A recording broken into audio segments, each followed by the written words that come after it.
find your zone every day.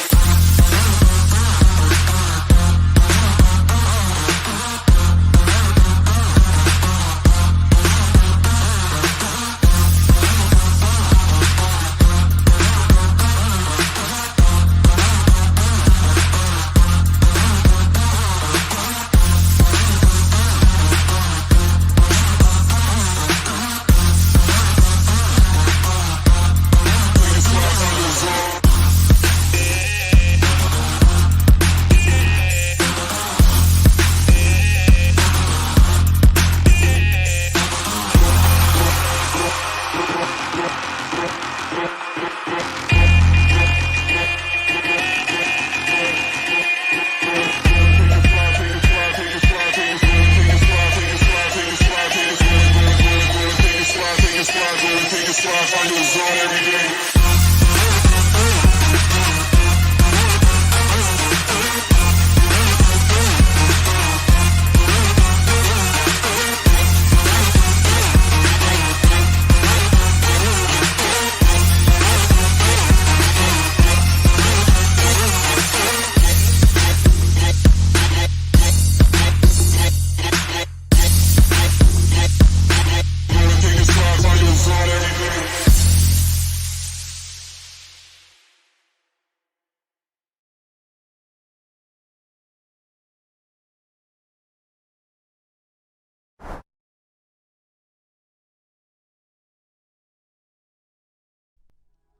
Your day job sucks, and you keep hearing about these cryptocurrency investors making fortunes from their investments and becoming their own bosses, while you barely understand it, let alone how to get rich from it.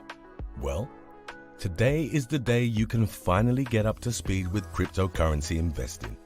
By enrolling in the 2-week Crypto Mindset course, you'll learn the ins and outs of investing, like what coins to track, how to buy and sell, and how to properly research various crypto companies to gain a killer market advantage. This course is so effective that by the end, you'll have the knowledge and skills necessary to easily earn back the cost of the course itself and much more. The course is led by not one, but 2 cryptocurrency experts with a long history of crypto success. Charlie from the Cultivate Crypto YouTube channel and Miguel of the Dollar Cost Crypto channel. With 40 hours of live webinars over 10 days, you'll be armed with an edge to kill the markets. Additionally, you'll become an exclusive member of a mastermind group where people left and right are breaking free of their wage jobs and corporate gigs and have round-the-clock access to the instructors. Sign-ups are limited to a 5-day period starting today. So, be sure to seize control of your life, strike while the iron is hot, and don't get left behind. Your future depends on it. Your future depends on it. But what's a stream without a little...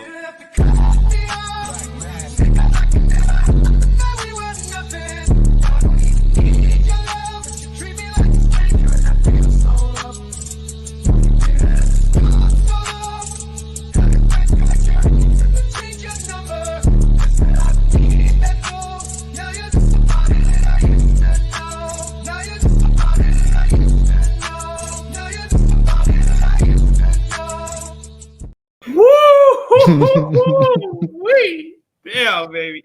You know, We hit you with that ad, and then we hit you with that meme culture right in the face too. The 1-2 punch, man. Logic and fucking and creativity, baby. What is going on, you guys? It is I, Dollar Cost Crypto, here with cultivatecrypto.com. What's going on, buddy? It's all good. It's all good. Yeah, you gotta hit him with the logic and hit him with some fun. Like I think one of the best compliments that we get from the course essentially is they're like, damn, I had a fucking great time, like, because like most other places where you see crypto content, it's like, right. And here is how a blockchain works. You get Gary Gensler from MIT, right, being like, and like, have you ever, I don't know if you've ever seen some of his MIT lectures on I mean, it's basically like crypto, right? Well, let me explain to you guys how to make money while I teach you about like these guys are pretty. I mean, these guys are pretty boring. I mean, they're pretty much just reading from a teleprompter for the most part, and as well as like they're talking. They're pretty much talking about technology and from like 2 cycles ago, basically. They're explaining to you how does Bitcoin work. Let me explain to you the proof of work theory of Ethereum. Well, thank you, but how the fuck do I make money?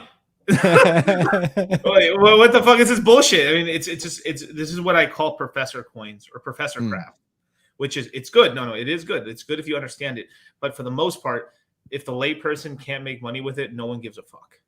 For the most part, right? It is important to know this stuff, right? And it's good to understand a little bit, but still, it's like, you know. Yeah, it's kind of like, you know, I went through because like Andreas Antonopoulos has really good information, and like one thing I tell people is, what's one of the reasons why, you know, I came into this market with a huge grain of salt. I was like, why is this not a scam? But I'm going to buy it anyways and see what happens with it. But I expect it to go to zero essentially, right? But then I was like, okay, but what is this? The details of this stuff? What's this cryptography stuff? You know, so I went in deep, and like Andreas Antonopoulos, like pointed the direction in some like really good like cryptography things, and I was like reading about SHA-256, and I was like, my brain was stretching. I like took like, you know, for one paragraph, you know, it took like, you know, like I was reading 5 paragraphs, that kind of thing, you know, because I'm not you know, a tech genius or anything in terms of I'm not a software developer, right? So, but I went into that stuff, and then once I finished it, I was like, okay, that's enough. You know, like, because that professor stuff, like you're talking about, like you need that information at some point, but at the same time, it's like that'll give you the courage or the conviction to stay in the market a while because you actually understand the tech. But yeah, we're in it for the tech. That is correct, sir. Dude, you know, how do you not know I have a closet of like 100 of these things? He won't tell me. We've been business partners and friends for over 3 years, and he still doesn't let me onto the secrets. He doesn't tell me swag secrets. Biggest kept secret. No, I'm joking. But what's going on, you guys? Hey, we got Crypto Sloth, baby. Yo. No, what's going on, bro? We got William Ring, Hex for the win. Damn, that actually rhymed. Holy crap. William Ring, Hex for the win. That's cool as hell, man. Yes, sir. How do you say ICOS? ICOSCA. Yeah. So they're ICOSA or ICOSA, I guess. ICOSTA, yeah. I haven't heard anybody verbally. I would have definitely called it something different. Just like marketing 101, you guys. That's bad. Yeah, have a readable name. Yeah, a little readable, or make it something kind of like I don't know. But I would have called it ICO, then saw. I mean, I would have called it something else and stuff. But whatever. Well. Yeah, we'll be talking about that in the course and stuff, and talking about all that stuff. I mean, like, you know, I mean, right now, actually, if I've said this for a long time now, buying a little pulse chain. I mean, I'm sorry, forgive me. A little bit of Hedron at these prices isn't such a terrible idea. I mean, it's basically damn near close to its all-time lows. Its all-time lows like a ton of zeros in the 2, basically, and now it's a ton of zeros in the 6. It's that many. It's that many zeros that I have to like say it in those arbitrary terms and stuff, but. It's, you know, it's done a 3x off its bottom, but it was at an 8x off its bottom, and now it's at a 6x at its bottom right now. So right now it's kind of looking like it can go either way. Now this is me charting without a chart with my hand next to the chart master Charlie, but you know, that's a coin that a lot of our guys who I told at the time, like, oh dude, this thing, I think I was telling most of the guys at 3, and then at 2, basically like, why not just get $1 billion? Wouldn't cost much. I think $1 billion at the time was $200. Right now, $1 billion costs probably like $600. Not bad. So it's kind of like little lotto scratch ticket and stuff like that. Just get $1 billion or $2 billion if you want, or something, whatever you can afford to get and stuff, and then like just hold it and you'll be able to make something with it and stuff. I think it's a good play. Yeah. So yeah, that's right. So me and Crypto Sloth actually did the math on this a while back and stuff like that. I asked him one day. He's like, Yo, can you run the math on this and stuff? Like, how much Hedron will we actually need if somebody held like $1 billion Hedron? Like, what would that be equivalent to the staker class in Hex? And basically, $1 billion liquid Hedron would equal a squid in T-shares. And we're like, dun dun dun dun. Like, we now have a goal. Yeah. And 10 billion would equal roughly 10. It might be 11 billion, but like 10 billion roughly equals a dolphin, and I think it's like 100 billion equals a shark or something like that. Yeah. And here's Crypto Sloth just hitting me with these technicalities. But a billion just sounds nicer. Technically, technically. But hey, so okay, here's what we'll say. Okay, unit bias, bro. Yeah. Technically, it's 800 million, but we'll tell people to get 1.1 million, and then when the price 5x's, they just sell 200 million off, and then there's still a squid, and then they cashed out internally in profit. And this is how you get rich in crypto, right? You got to take chances out here, man. You can't be belly aching and crying.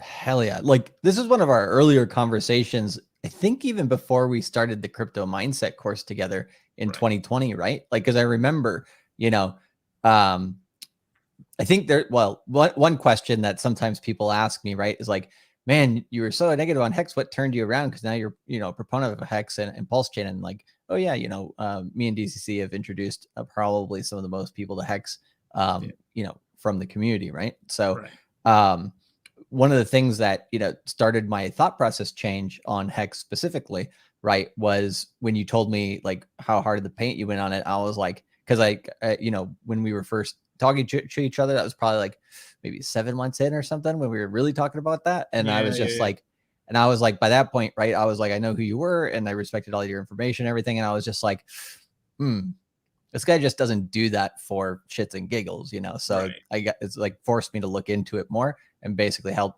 to change my opinion on it. And then I was like, yep, he has a point on this. And so I was like, okay, like, how do we get more of this? And I don't blame you, Charlie, for that too, because look, it's like you just meet somebody and you just don't instantly like let's just say you meet me for the first time and I'm like, bro, throw it all into Elon coin and stuff like that. And then you're just like, all right, because like any person that just randomly throws in all their money on a random ass like recommendation, like that's wild. That's like borderline crazy.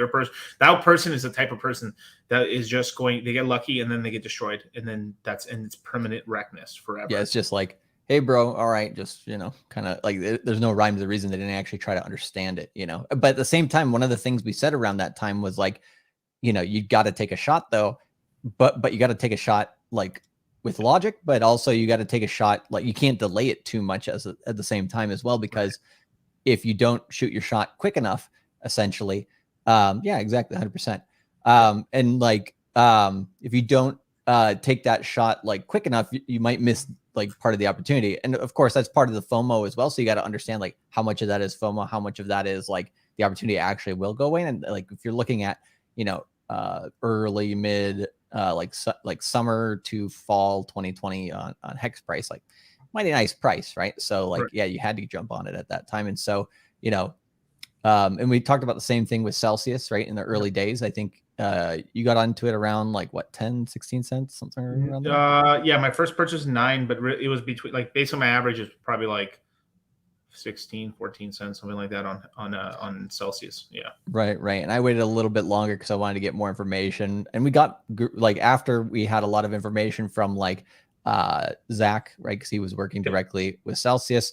I was like, okay, like, because I had bought a bit and then I was like, okay, now I can go a little bit harder. And then I did, my analysis on it and everything. I was like, holy shit, this thing's gonna get to $1.60 by the end of 2020, And so I was like, around like 35 cents, I think was my average. And appreciate it, man. Basically, what was it at the end of 2020? I think it was like $3 or something. At the end of 2020, no, we hit $5. Oh shit. Yeah. I remember it was crazy, but I just don't remember the exact price. And I was just like, wow, and so like, obviously take your original principal off the table, take some profits so that, whatever. Everyone in Celsius was calling me a moon boy, bro. I was the moon boy. I was the moon boy, bro. But there was mathematication behind it. It was like, this thing's going to hit $1 billion evaluation. All right. And it was basically $5 was the $1 billion valuation. So I said it was going to hit the nice round number. Hit the nice round number. That's kind of nice.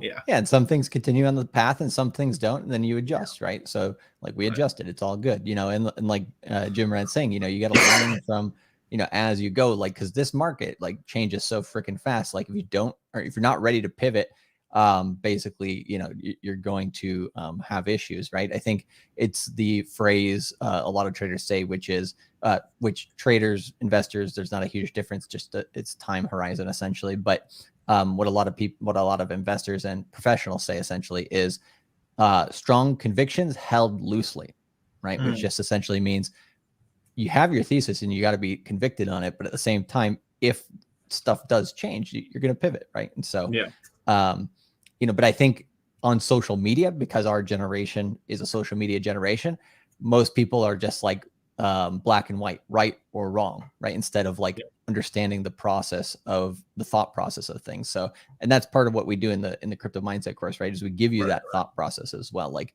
we literally have like hours and hours and hours of discussing it so that you can see like what our thoughts are. And if you disagree with it, or if you think like, okay, I'll take like 20% of that and then I'll like add my own thought process to it. Perfect. Like DYOR, don't trust, verify, all that jazz, right? Right. So, you know what? Let me go on a bit of a tangent here. Hell yeah. Let's do it. All right. So, okay. Let me tell you. Actually, I want to take the old glasses off, right? So, because I don't want to see you guys. But not. I'm not that ugly this morning, am I? Wow, Charlie, you're so good looking now. Wow. No. But all right. So, Jesus Christ, I look tired. My Lord. But so okay. So here's a little tirade I wanted to go on. Right? Is I don't think people realize how good at teaching me and Charlie are. Truly, right? Because what ends up happening is that we teach our students so well that, like, imagine you get taught the subjects so well that you actually understand them. So that you get so mad at hearing the information, that you're hearing a certain portion of the information again, that you're like, bro, this is remedial, when actually it's intermediate to advanced, actually. That's how good we are. We take a person that takes a course one time and they get to the point where like they're pretty much like they're fishing on their own already if they want to. Obviously, we always recommend, hey, you come in once in a while and stuff, just double check stuff and everything, because it's still like, even though you know how to research and you know how to do everything, you still lack a bit of a gut feeling. Like the gut's really the only. It's like it's that experience, right? That's the hard part to really like. We can give you all the book smarts, everything like that, and then kind of get to show you the culture, and then you're really on your way to actually being able to learn how to do it by yourself. But that experience, you still need time in the market. Yep. There's no shortcut for that. But what we're shortcutting is all the wreckness you're going to get from doing the noob mistakes. And then from there, knowing how to research stuff. And then from there, you start like, this is kind of fitting the box right here. Let me, you take a shot on it. That does not happen for people until a year, 2, 3 in, for the most part. Like we skip you, you're on step 1 and we teleport you to the end boss. The first stage, end boss. There's 3 stages: beginner, intermediate, advanced. We skip you from them to the end of the beginner boss. And then that's what we do in the crypto mindset course. But we have so much experience over this, because this is going to be our 9th time doing this, and painstakingly improving the course time and time again, massaging things. We change things very subtly here and there, something more dramatically. This time around, we front loaded the thing to give you guys the most action-packed stuff up front, which is like, boom, coins, bad coins, okay coins, your mom's coins, as well as soon as you're like, whoa, you're like foaming at the mouth, like, whoa, oh my God, this is amazing. I'm going to throw my money in. And then here comes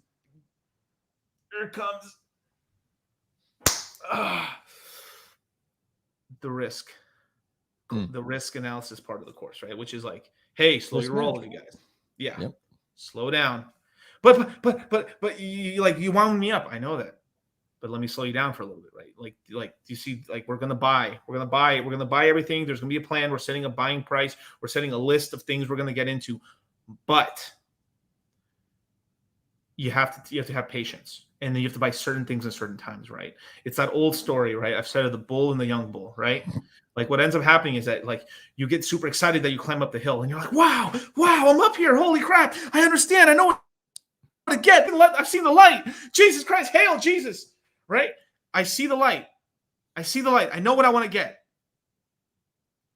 And then you turn into that bull, and then it turns into the bull and the young bull story, where like you're up the hill, you're super excited, and there's a bunch of cows down there, and the young bull tells the old bull, let's go run down there and go fuck one of those cows. No, my son, let's walk down the hill and fuck all the cows. That is me and Charlie telling you, yo, no, bro, chill. We're going to be able to fuck all these cows. We're going to get all the gains, you guys. Hail Hex Jesus. That's right.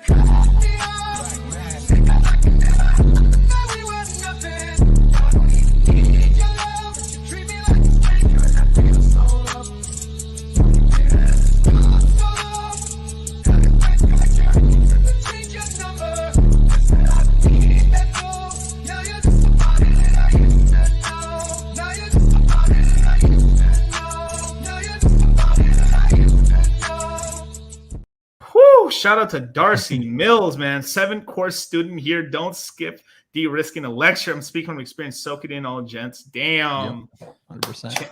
Champion status right there. And here's the thing, right? Like people think, oh, you're going to do a risk management webinar again. It must be the same information. It's like, no, sirs. There's always a way to change it up and make sure you guys see it from a different perspective each time. And the one thing I want to add to kind of what you're saying there, right, is the course that we've built is the information we wish we would have gotten from the crypto space when we were new in 2017, because we had to go through like, you know, a lot of stuff essentially, both on research and in volatility and whatever. The volatility, you're going to have to go through that, whatever, right? It's just going to be something that you go through no matter what. But in terms of like the understanding of why the volatility is doing what it's doing and the courage of your conviction for long periods of time, it took us a long time to really absorb that and understand this market. Whereas like there's only a very few people who I got information from that sped up that learning curve a bit. Bob Lucas being a huge one. Like I soaked in his information a lot, and the best information, the best angle from his information that I got was essentially he's been trading markets for 40 years. Right. Yeah. And then he just says what process you kind of go through when you're a trader, you know, and then what process you go through by your own. And like, I'm like, I don't want to go through that all by myself. So I will, you know, I'll actually take in the warnings that these guys are giving, because they gave, you know, a lot of the people who've been in the market 20, 40 years in stocks, as real estate, as well as crypto, they give you these warnings. They're like, hey, you know, at this point in time, roughly speaking, like the first 3 to 5 years, right, you're going to feel like, you know, a certain way. I think basically what I generally remember from some of the information they said was something along the lines of the first year, you know nothing. The second year, you think you know everything. And then by somewhere between year 3 and year 5, you then hopefully come back to the stage of where you know nothing again, right? Because there's so much to learn. And what Bob Lucas preaches is essentially from that year, let's say 3 to 5, all the way to year 40, as long as you keep that mentality of I know nothing. Obviously, you have to have that courage and that conviction, but like you have to always come with that like humbleness to the market, because otherwise the market will humble you. I mean, look at Suzu from 3 Arrows Capital, right? So, and the other thing I wanted to mention, so that's one thing, right? And like we're like, okay, so how can we just spill the beans and give you guys like all the information that you need to have that long-term success so that you can go fishing for yourself, right? And that is, you know, is that worth $1,000? Is that worth $500? Is that worth priceless? You know, for me, you know, in my experience in the crypto space and how many people out there will not give you the true information, right? They'll give you, they won't give you their honest thoughts. They'll basically give you something that basically their paid sponsors told them to say, which we have never taken. So, you know, proudly haven't taken. Yeah. Right. Exactly. 110%. And yeah, so that's just, you know, I didn't put a bow on that one, but I think you guys get what I'm saying. And then the other thing I want to say, just kind of about that analogy you were saying, the background that I have on my computer is literally this guy who's like scaling this mountain, and like the guy in the picture is like this big, and the mountain's like takes up the whole fucking screen, you know. And so I have that on my background because what we're doing here for a lot of aspects for life, if you have that goal of the Citadel, or if you have that goal of you know, building a YouTube channel, or if you have that goal of, you know, whatever it is that you're trying to do, right? that goal is not going to happen overnight. When I first started streaming on YouTube, I literally streamed to like 5 people, you know, happily. Right. Yeah. And you were there as well in terms of like, you know, I'll stream to a handful of people, you know, when you first started. And it's like, you got to start somewhere. Right. And I think there's a lot of people who just want that insta top of the mountain. Like they want to take the, you know, the elevator essentially to the top instead of, you know, scaling it themselves. Right. So, but you got to be willing to put in that work. No, definitely. It's man. Let me answer this quick super chat real quick. From KG, man. With $20 super chat, I just got the course. I'm glad to be here. Beautiful, man. Welcome aboard, man. You ain't gonna regret it. That's for sure. Welcome to the crypto mindset army. Oh, yo, what's up, Sandy? Citadel for the win. That's correct. Let's see. Oh yeah, Jabroni. Oh, Jabroni. Like, bro, Charlie and Megan are so good at teaching that I got 10 people asking me to teach them. Hey, that's what happens. Like, you take the course one time and you instantly become the local like crypto guy. Instant. Like you are the like beacon of information for like your whole. You're gonna be like the tuning fork. So, buyer beware. What's gonna happen is like because you'll be so excited about crypto, you're gonna talk about it, and your whole family is gonna start like you'll be at the like this happened to me a bunch of times, and I've talked to tons of people. I talked to people in the crypto mindset party and everything like that when we were the meetup, and they would tell me like, hey, yeah, I would be out, like I would go to a family party and stuff and start talking crypto, and then I would have a crowd of my cousins and family members around me just all listening to stuff, trying to see how to get in. Yeah, like that's exactly what I did too. I couldn't shut up about crypto that I ended up starting a I basically made my mom, my brothers, my uncles, a lot of my cousins and stuff, like I made them all download the Coinbase wallet, use Uniswap and stuff like that. And then one day Christmas came when there was a Uniswap airdrop. And then I literally remember being at a family party and having a line of people saying, okay, there's a 2,000 for you. Here's 1,000 for you. Oh, you had 3 wallets. Here's 3,000 for you. I was just handing out cash, bro. It was like, I felt like Santa Claus that day. And you were. It was, yeah, and it was pretty nice. And then they sold it, and some of them bought Ethereum, some bought Hex, some other bought other stuff. But regardless of not, you know, like this crypto space is beautiful, and there's a lot of money to be made. And we're right at the beginning of it again, where most people they only want to be at the top of the roller coaster, but it's the journey there, because once you do the journey there, you've got the bag so packed that when you go down the hill and you sell, you got something to sell for the most part. Like in 2017, I got in 2016, but 2017 is really where I accumulated most of my crypto bags. If I had a full another year, oh my God, I would be 10 times, 30 times wealthier than I am today, you know? And, you know, I kind of also want, there's another little tirade I'm about to go on again, but like,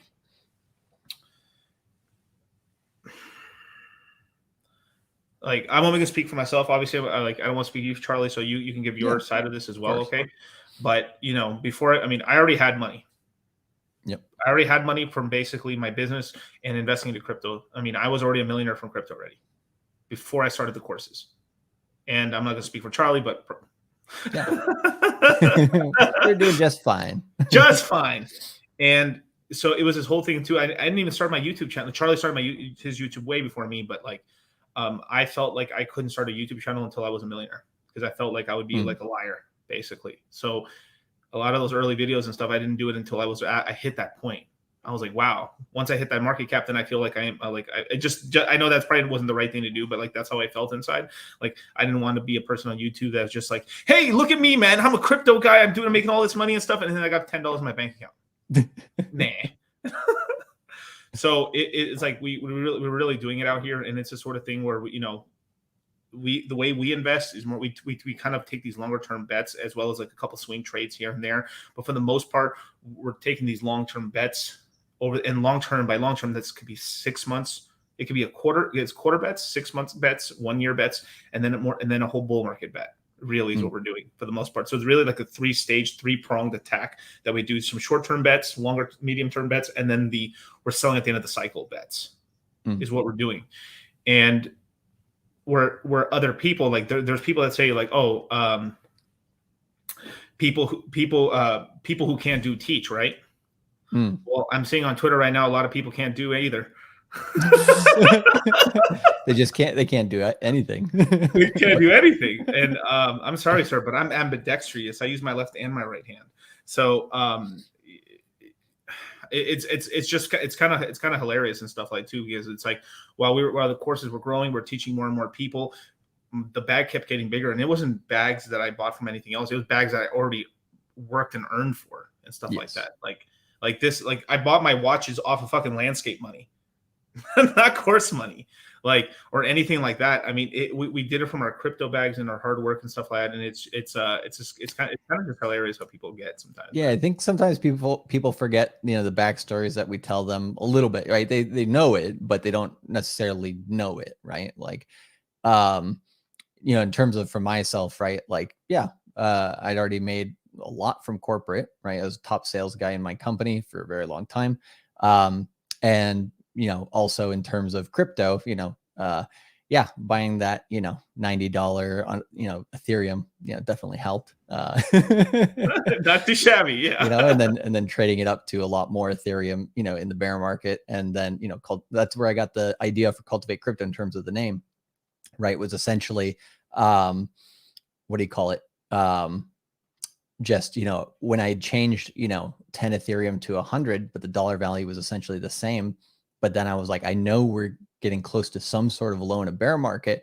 Okay, I don't want to use that much of this, but I was like, but if I want to get out there, right? There's kind of like a chicken and the egg scenario for me a lot when we were starting our YouTube channels, because it was like, I've had that success with crypto, right? And when I was just like, and I've had that success with my job and income streams as well.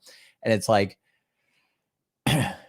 do I want to go on YouTube and preach to the world a specific dollar amount when, who, when there's only death and something else that's guaranteed, the guy in the office, with the, pocket protector, who is just like making 50K a year or something. It's just like, I'm going to get off these crypto millionaires. It's like, how much should I say on YouTube? Right now, with the tax webinar and information we're going to give you guys in this next course, this is where we, again, take you guys from our experience and the hard shit that we went through, and we put you ahead of us, essentially, in terms of where you are at that point in your growth period, right?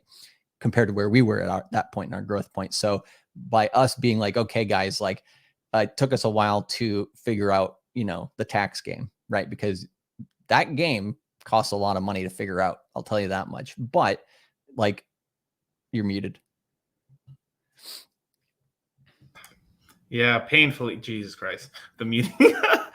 But Charlie's right. Yeah, we went through a lot of stuff just to be able to like figure out the whole tax game and everything like that. And we think we figured out good strategies, as well as, and we kind of want to help kind of give that to you guys. I mean, this is what we do is like, as we level, because like me and Charlie are ahead of you guys in terms of the road, right? But as we kind of like grow bigger and bigger, and we go, to a higher echelons or a higher level and stuff like, we see we kind of hit all the trouble points, and then from there we kind of say, hey, follow this rough map right here, so you don't fall into these huge pits and stuff. Because like, damn, we almost fell into those pits ourselves. Yeah, and I was lucky enough to basically have find people that could, like, that's what you got to seek out. You got to seek out people who can help guide you, right? And I think that's why a lot of people come to our YouTube channels, because they know we're real, right? And they know, that we don't talk BS. We talk what we actually think. And if we're wrong, we'll say it. We're like, yeah, we were wrong. Like, we're human. Basically, we're human too, right? So it's one of those things. But, the other thing that kind of gave me confidence, but the kind of what you mentioned earlier, you were like, one of your mistakes was like, I wish I had more to DCA in when basically early stage of the bull market. Like for me, because it was a chicken and egg scenario, like I quit my corporate job at the end of 2018. And then, I tried a few things, for, freelance work and stuff like that to have multiple streams of income. But then I ended up making the most money trading essentially in 2019. So I was just like, fuck it, I'll just do trading. Like, it's the thing that's bringing in income. And, Tokyo is not like the easiest place, especially if you're not Japanese, to have, to maintain the same level of lifestyle that I had in corporate. But, that helped me be able to do that essentially. So that kind of was like, I knew exactly how you felt with that, because it was like, man, like if I had stayed in the corporate gig, kept that income stream flowing real hard, yes, I could have, made more in this bull market essentially, but am I glad I did what I did? Yes, because I enjoy this so much more. Like we do this stuff because we actually enjoy it, right? I think there's a lot of people who, they do a YouTube channel because they, have to, or, something else. Like I won't say too much, but I met a guy who did like YouTube tarot card reading. And he was just legitimately very big channel. And he was just like, man, I'm trying to find a way out of this. Like basically, whatever you do, like this is just like probably like life advice, whatever you do choose to do in life, you're going to put yourself in a sort of like your own prison. And I know that sounds grim, but essentially what I mean by that is like, you're going to put yourself in your own situation of what it is that you want to contribute to society. Right. And if you choose the wrong thing for the wrong reasons, it's not the correct motivation. Then when you get to that goal, you're not going to enjoy it. Right. So that's one of the things that we're trying to do. We're showing you guys what our goals are, right, for the Citadel and all these things. And then we want to take you guys along with that journey. That's the whole point. Yeah. Freaking crazy, man. And have a great time while we're doing it. There's that whole thing is like, if you find like, this is right. This is a classic example right here, right? The classic example is like, if you find your passion, you'll never work a day in your life. What a crock of shit. What a crock of shit. Like, sure. Like it's more pleasant to do stuff you like, of course. Right. But regardless of not life, even things you like become tedious at times. There's tons of time. Like there's that whole classic thing, the bodybuilder. Like I've known some guys who are like professional bodybuilders and stuff like that, and like are pretty jacked and stuff. And guys are really into stupid shape and stuff. And I know guys are really, really wealthy. I know 1%. 1% of 1%ers in a ton of different facets, different vertical games. I know guys at the top of the game of gaming girls. I know the top of fucking physiques. I know the top of money. Like I know all these people at the tip of the pyramids, and like everyone tells me the same shit is like, I love it, but there's a lot of days I don't want to do it, but I do it anyway because I fucking have to. Because I fucking have to. There's days I literally don't want to listen to another crypto video, but like there I am, clicking away, listening, and I'm just in the shower. Literally, I've got a waterproof case so I can listen to stuff in the shower. Like I'm showering, and my phone's blasting some video. Literally, while I'm showering. Soap between the cheeks. Soap between the cheeks. TMI, bro. TMI. No. But yeah, I mean, it's the same thing with like when we started YouTube, right? Like YouTube's not a natural thing for people to do, right? You got to get used to it. And like, there's going to be hard times, right? There are some times like, probably somewhere in my first 100 or so episodes where I was just like, man, I don't want to go on YouTube today. I just, I'd rather not, and it doesn't happen to me that much really anymore, really. Cause I've gotten so, basically it's like second nature to me now that I'm just like, yeah, let's do YouTube. And it's, give some good information, right? Like it's like, boom, it becomes second nature. But before it gets to that point, you get these kind of plateaus, right? Of that skill level where you're like, when you get to that plateau, it becomes a little demotivating, right? Sometimes, cause you're like, the amount of work to get the momentum to get to that next level is like, okay, gotta put my nose to the grindstone again and really do that. And sometimes, it doesn't feel great. But the thing that was always funny to me that I was like, I know I'm doing the right thing was essentially every time that I got onto YouTube after I felt like that, I would be like that, the hour before YouTube, I'm like, okay, jump on it and all this stuff. And then as soon as I go live, having a fucking great time, because like this is why we do it live too, is because, or me specifically, again, the live chat and the interaction with all you guys, that's what I enjoy, right? I enjoy giving the information and everything too. But like, if I was doing pre-recorded videos and putting that out on YouTube, I guarantee you I would not be enjoying it as much. Right. And could I grow more? Could we grow more that way? Probably. But, I'd rather do it the way that, works for, what we'd like to do. YouTube isn't really optimized for live streaming. It's optimized for like pre-recorded content, basically. But you actually build a real community, and you actually build something like, I think, more longer term when you do live, basically, because people can't, like, I think at some point YouTube is going to switch towards that format at some point, because like what I've noticed with YouTube is that they always switch the algorithm around every couple of years, and then at some point they're going to try that, so we'll end up seeing what's going to end up happening and stuff like that. But I want to give a shout out to somebody right now with a $100 super chat. This is the guy I was talking about yesterday. All right, so before I put this on the chat right now, this guy's called Global Security Exec, right? He gave us like $100 or $200 super chat. Last time we were on Fresh and Fit, he says, "Hey, thanks to the last episode where you were on Fresh and Fit, I learned about Solana. I made about $80,000 swing trading it. I took your course, and then I was able through the information through the courses make over $200,000 in profits." Damn. Yeah. There you go. But bro, the course isn't worth $1,000. No. Guys, I wanted to thank you again for all the good info. You changed my life. Miguel thanked you from FNF a few days ago, joining my second crypto mindset course today. Hey, shout out to you, man. Yeah, I would love to get to meet you, man, at some point, man. We're planning to do a crypto mindset meetup at some point. And hey, actually, as a matter of fact, I can actually show you guys. Actually, what am I talking about? I've got the video. So here, I'll show you guys how the crypto mindset meetup was and stuff. It was super, super, super fun. But let's see. So I kind of share the audio. Yeah, there you go. Cool.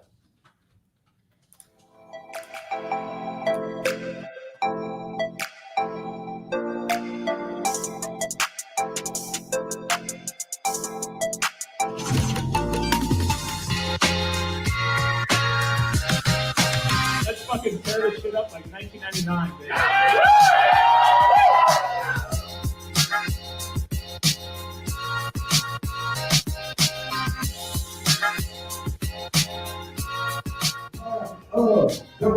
Crypto, cultivate crypto. You know how to invest USA.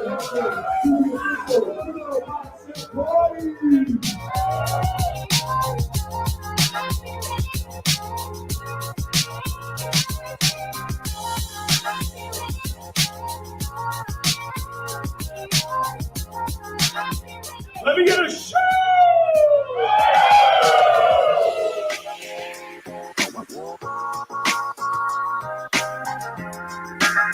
What is going on, you guys? It is I, Dollar Cost Crypto. Woo! Here with the Crypto Mindset Meetup, the first one ever.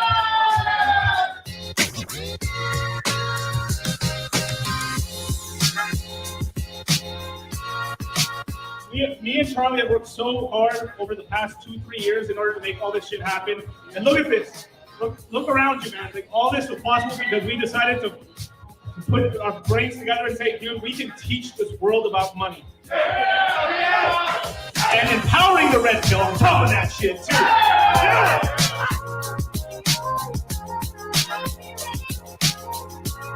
You guys have a great time tonight.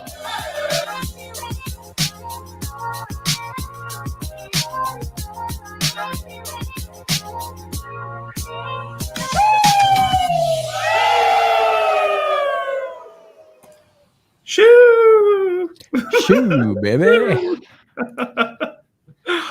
Damn, man, that was some G shit, bro. And like, just like my bro said it here, again, the reminder, this was a bear market party. that was the rated G version. The rated G, there was the next version, but hey, that ain't. We have to protect the innocent out here, man. We're good church going boys out here in this. My God, man. Hit the like button, subscribe, hit the notification bell, and then maybe one day we might give you the PG version. Maybe. And then all of a sudden, X. No, I'm joking. Hey, get on my OnlyFans, you guys. Dollar Cost Crypto OnlyFans. That'd be the day. You know, you yell too hard on coin when you end up on OnlyFans. Oh, my God. And again, a global security extra. I can't wait to meet you, man. Thank you so much for the $100 super chat, and I'm so happy you're able to make a lot of money from the courses and stuff, man. Heck yeah, dude. This man was a person who took profits. Yeah, you got it. And it's, you know, I think some people they're like, you know, we talk about the all-in guy in the course, right? And there's some people who don't listen to that part of the course where they're just like, I've heard people like rationalize like why they got to go all in and all out you know, it's like, you know, yeah, it's not the way to be. Yeah, definitely, man. Let's see. DCC will, right after the 3-day discovery period after the launch, be the best time to buy more PulseX, or after the. We're gonna have flash webinars for all during that time and everything like that. But depending, so every like the way we're gonna be teaching the courses about anything about PulseX and stuff, like it's gonna say this is what I believe is the most likely scenario. But it's one fundamental thing could shift really quickly, and then the whole strategy's got to be flipped really quickly. So we're going to be pretty loosey-goosey how we're going to end up doing it. But so I'm going to give you guys kind of the best scenario, like what we think the most likely scenarios will be, as well as like A, B, and C in terms of scenarios. And then because you know these scenarios now, okay, now you can sort of in your brain, like you're mulling it around in there. It's not the first time. It's like you know you're going to get punched. So it's better to know that you're going to get punched than not punched, right? So getting caught off guard. So because you're not completely caught off guard, you can act faster, react faster than the next guy, and this can help grab tons and tons of more coins in your possession. But basically, over 3, 4, 5 days, it might even be like around 2 weeks, but we will get a low in comparison to like PulseX versus Pulse Chain, because there's going to be a huge sell off of PulseX within the initial launch of it and stuff, just because there's going to be a glut of PulseX and very few people, and much less of Pulse Chain and stuff like that. So there's going to be a arbitrage there and stuff like that. So definitely, man. Yeah, hit Mr. Onizuka's comment. I was going to type something to that, but it's a little bit more complex. But yeah, I'm joining the course to listen to the experts, not to do shit on my own. Is that not the point? It's a dual point, right? So when you're starting out, yes, like, you know, that's exactly the point. Even, you know, after you've had experience, like we have people who come into the course, right, who are professionals in crypto, but they have holes in their game, or they have information that they're seeking, you know, they're trying to pan for some extra gold, and they come in, right? So for that information to listen to us, like, and they wouldn't do that if they didn't respect our opinion on that. You know, I don't necessarily always like call myself an expert. I let, you know, basically I show my actions, and then I let, if people want to call me that, great, right? And do I feel like I'm at that level? Of course, but I just, you know, it's one of those things, just, you know, one of those words that it's like putting it on yourself is kind of a little bit, you know, whatever. But anyways, but the second part of that, which is, you know, I don't want to do shit on my own. It's like, you're not always going to be handheld. I mean, you know, me and Miguel have talked about this. It's like, well, what if one of us just got hit by a bus like tomorrow or something, right? Like, oof, you know, but we want to make, I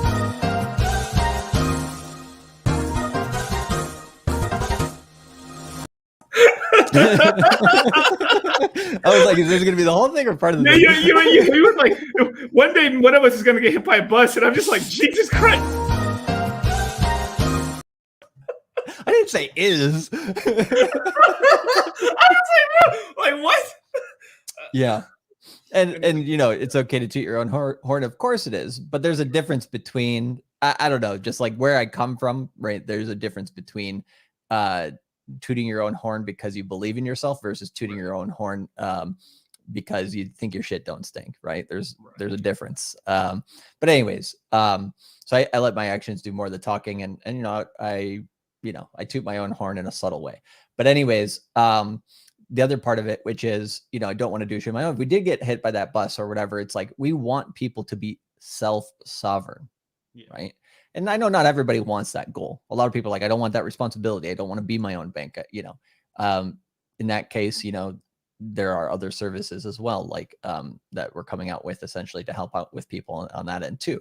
But yeah, like I just think it's important for people to learn how to fish. And then if they don't use that skill, that's their choice. And if they just want to follow the information, that's their choice. But, you know, if you do some work, you know, to layer on to what we do, it will pay very good dividends over the long term. I don't expect it, you know, a lot in the short term, but yeah, the hive mind as well with the Telegram chat and everybody talking and sharing information does help as well. So, you know, it's a mixture of it, and it just depends on what you want to utilize and take advantage of most, basically. Oh, definitely. Oh, Jesus Christ. Another one. Global security exec with the $50 super chat. Definitely looking forward to meeting you guys in person. Do you think it's worth going to PulseCon to learn more? I'm planning on going. Well, for you guys who don't know, I actually will be speaking at PulseCon. So I'll be a speaker at PulseCon if any of you guys want to go there. we'll have a, let's see, I think I have a discount link for anyone that's going to do it and stuff like that. But we'll talk about that in the course and stuff like that, in terms of like the PulseCon and everything like that. But yeah, I'll be speaking at PulseCon. I'll be talking about the age of discovery, or how I'm going to call it, the age of shitcoinery. Hopefully it goes over well as a speech and everything in PulseCon. But yeah, I'll be at PulseCon, and then I'd love to meet any of you guys who end up going in there. I think it's going to be in September, and I'll be going to a couple parties out there and stuff like that. So I'll be able to give you guys some of the hookups while we're down there and stuff like that. Yeah. So we'll do some cool stuff. Yeah. I think I'm throwing a party along with like Freddie quotes and stuff. Where are we throwing? I think at the Cosmo. I think we're throwing a party at the Cosmo or something like that. So, but what were the dates on that again? It is from September 6th. No, I'm sorry, September 7th through the 9th. Yeah, gotcha. Through the 9th. Yeah, so it's basically kind of like the first week of September, basically, or like this full first week of September. But yeah, I'll have dates and everything, and I'll talk more about it during the course right now. But it's you can still get tickets. You'll be able to get tickets until the end of the day. Like they're not going to sell out completely because it's a gigantic venue, Yeah. So cool, man. Hey, thank you, man, for the $50 super chat, dude. Global Security Exec. What an interesting name. I already got some ideas. I'm like, okay, I kind of understood the background a little bit, Right, and right. Yeah, those types of people, very smart. I can tell. Heck yeah, man. That's right. Phobia FX. Nobody wants to get hit by a bus. That's for sure. Yes. I just love in this fanfic of like Charlie. We just get hit by a bus. I was like, what? It's a euphemism, but right. Did you see the video of the guy who was working at an Alaskan airport and took the plane out for a joyride, and then he ended up, yeah. Jeez. That, I mean, like if you're gonna go, at least go like with a bang, right? I mean, not a bus. Yeah. iTruck, yes, we did, and we were laughing, and a lot of other people were kind of like going like, bro, you're spurging, like it's kind of ridiculous. Like, yeah, I got nothing against the guy or something like that, but it was kind of, I mean, it was kind of hilarious because, he got one course, he learned a ton of information, kind of learned everything he knew from crypto from that course, and then from there he won a contest and got like $1,000 a hex. So he paid nothing for the course, basically.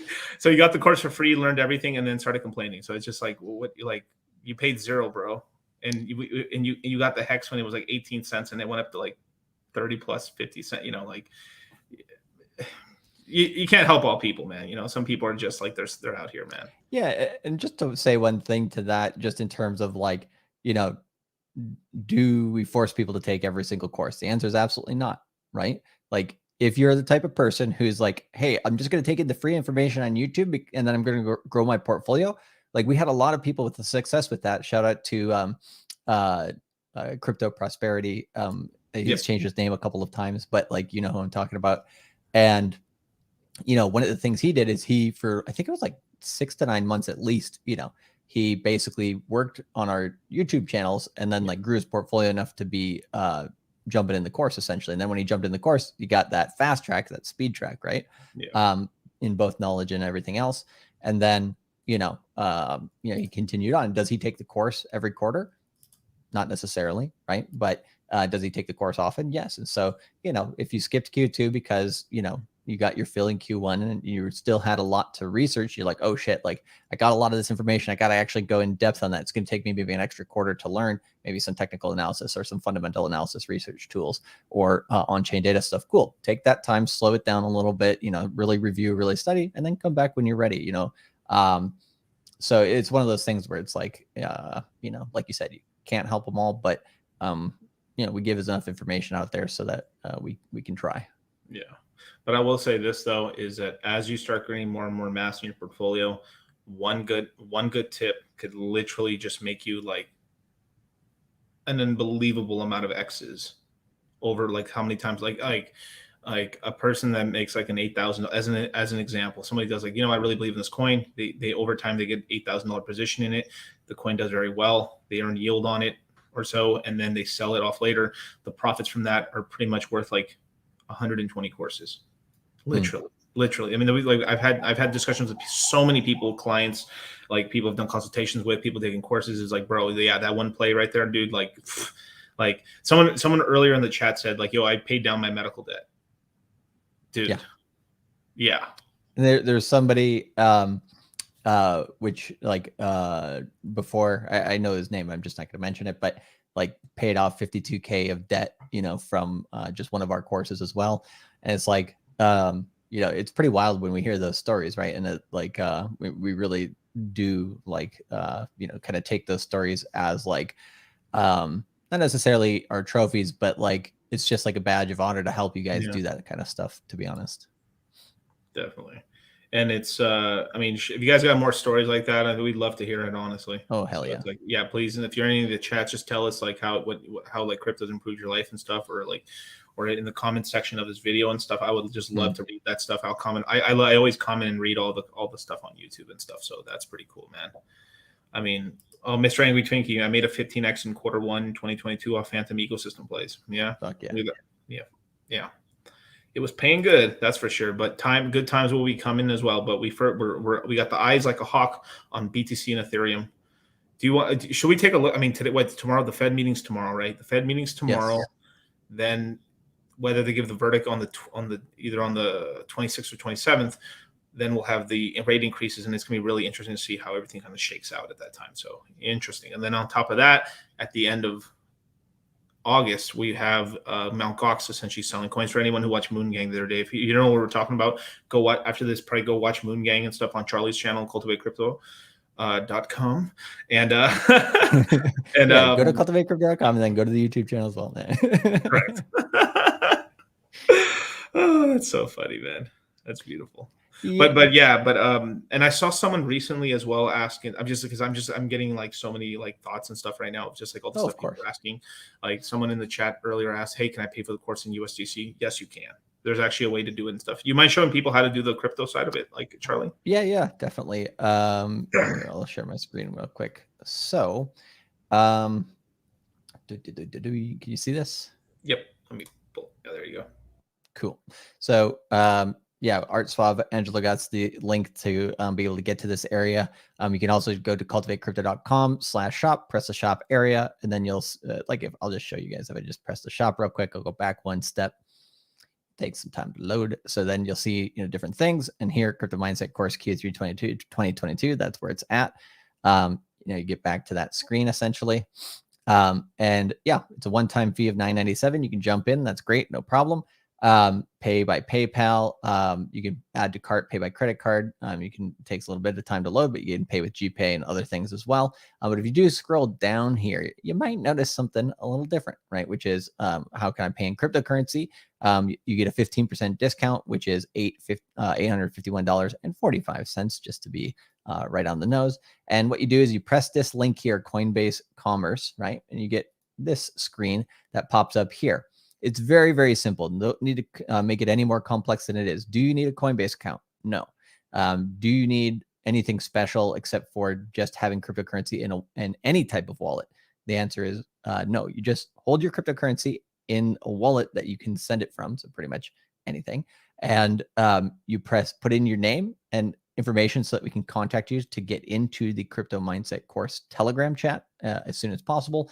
Once you input this information, you press next. Essentially what pops up is before a QR code, it says, hey, do you want to pay in Bitcoin or Ethereum, right? And if you want to pay in something else, right, you press like, I want to go to Coinbase, and then you can freaking pay in ApeCoin if you want. But then once you choose which coin you want to pay in, then it will give you a QR code. I think the time limit is 30 minutes. And it'll say, hey, here's the QR code. Scan it with your mobile wallet, or you can copy the address as well and put that into your MetaMask or wherever you're sending your coins from. And then just make sure that you got the right address right down here. There's a nice warning for you guys. Make sure, right, that is the exact address that you're sending it to. If it's a QR code, it's going to be much easier to scan. But if you don't have something that you have to put in manually, just make sure to double check you're sending the right coin. Like if you chose Ethereum, make sure that you are sending Ethereum, not like staked ETH or anything like that. And same with Bitcoin, right? And then just double check you're sending it to the right address, because with crypto, if you make a mistake, it is what it is, right? So you do assume that risk.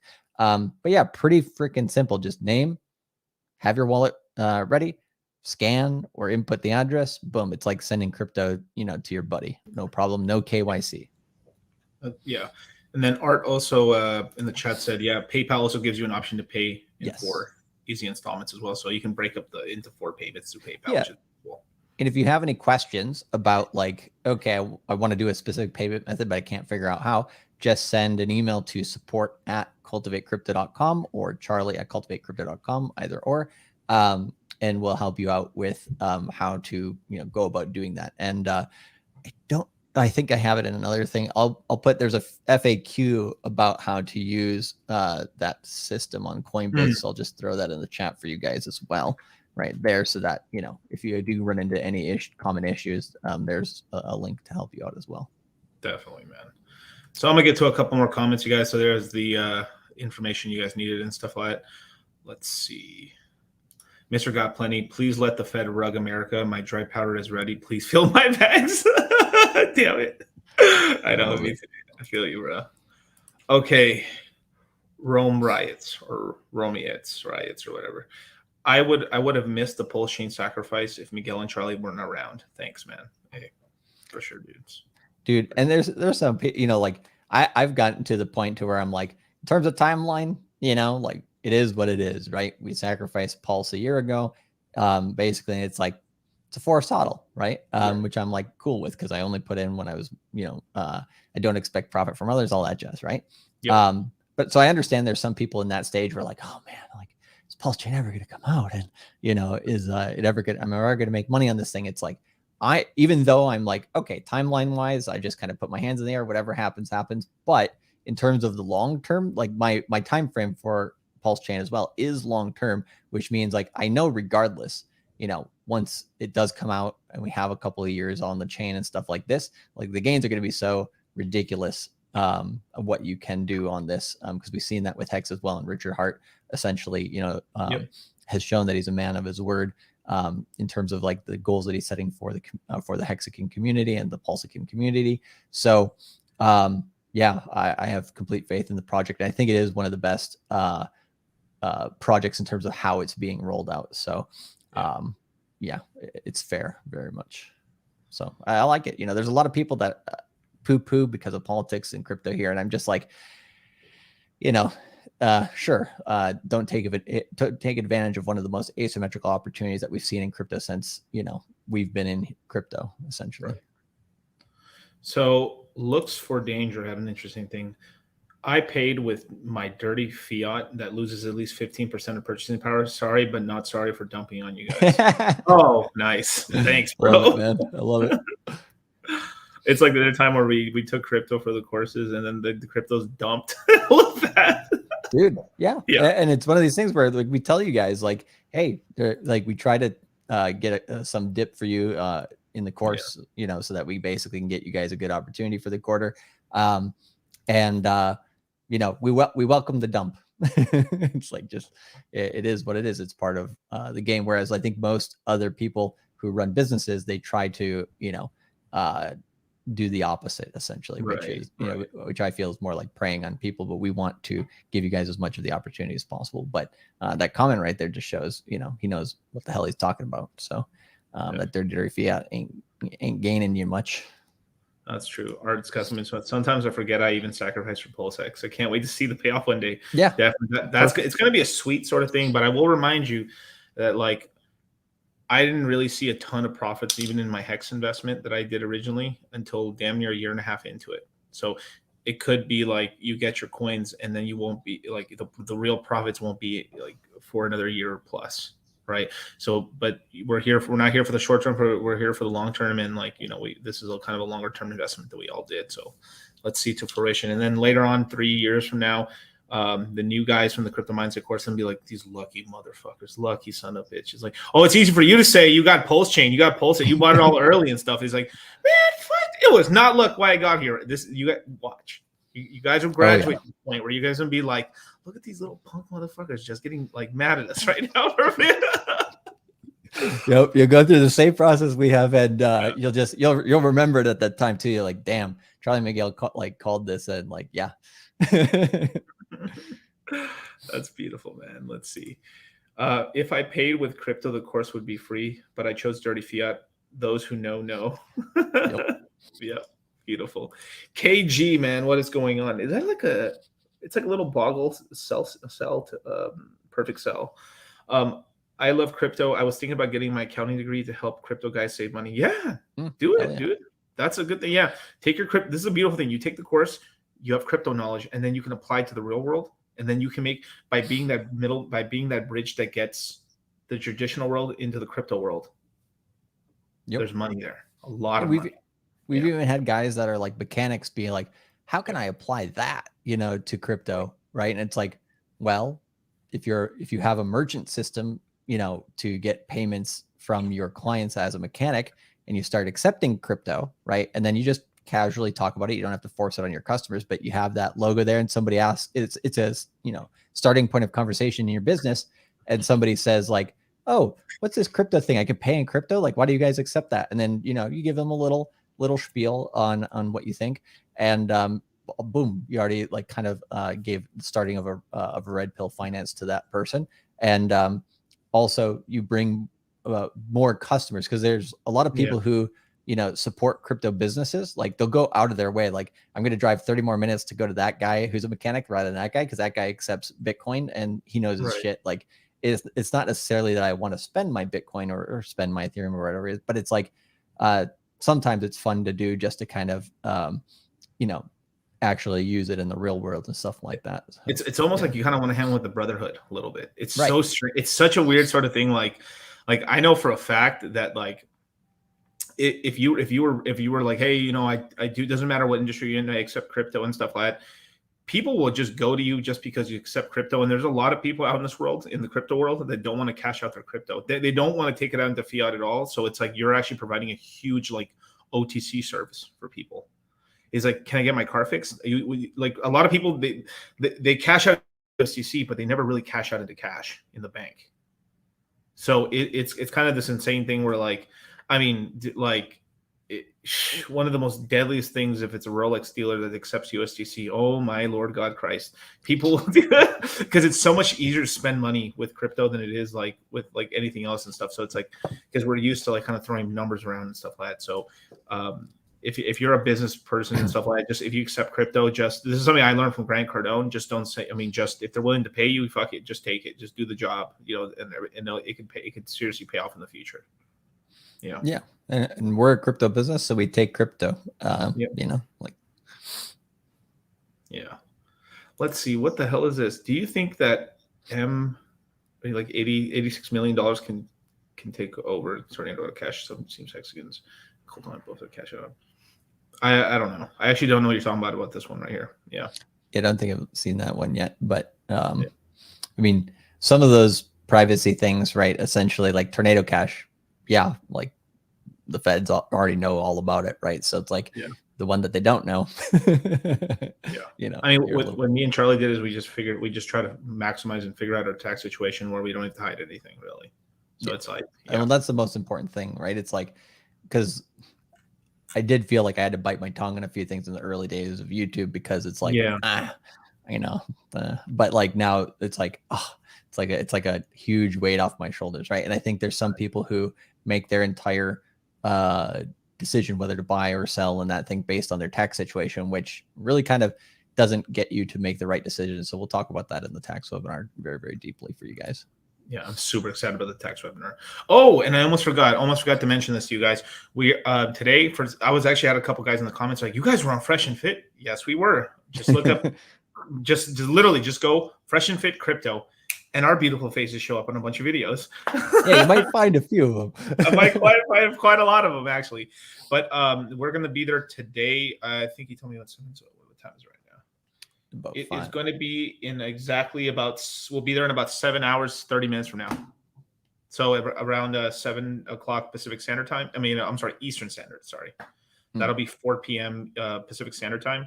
We're going to be there on Fresh and Fit and stuff. And we're going to do a show about just actually crypto taxes, as well as like all kinds of other stuff. It's going to be a giant Q&A as well and stuff. So it's going to be a really cool stream. That's for sure. Yeah. Hell yeah. Hell yeah. One thing I wanted to mention, unless you want to go to like more comments real quick. No, go for it. Okay.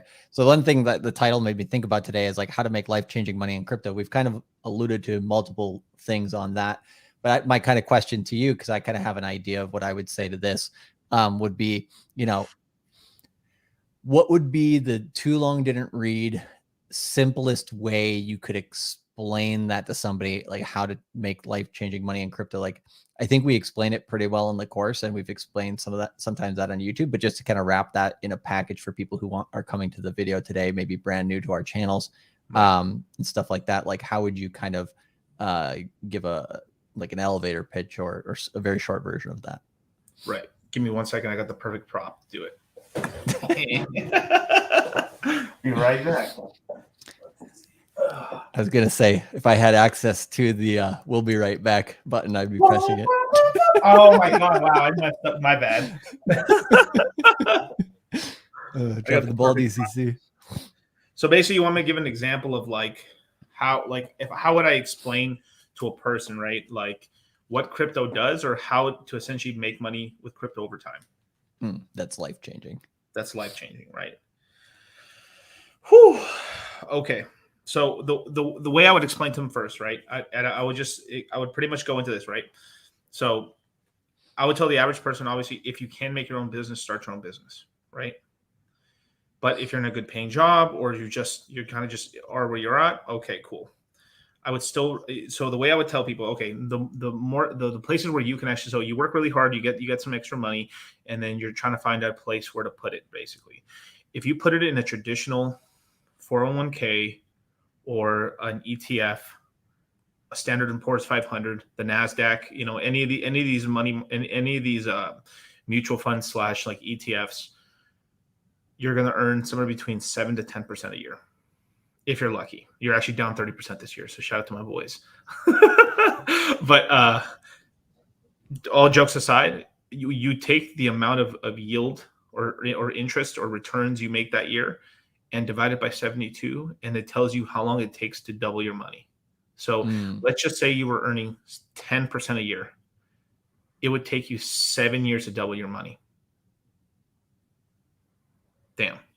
Now, if you have $5 million invested in the stock market, 10% on that is pretty good.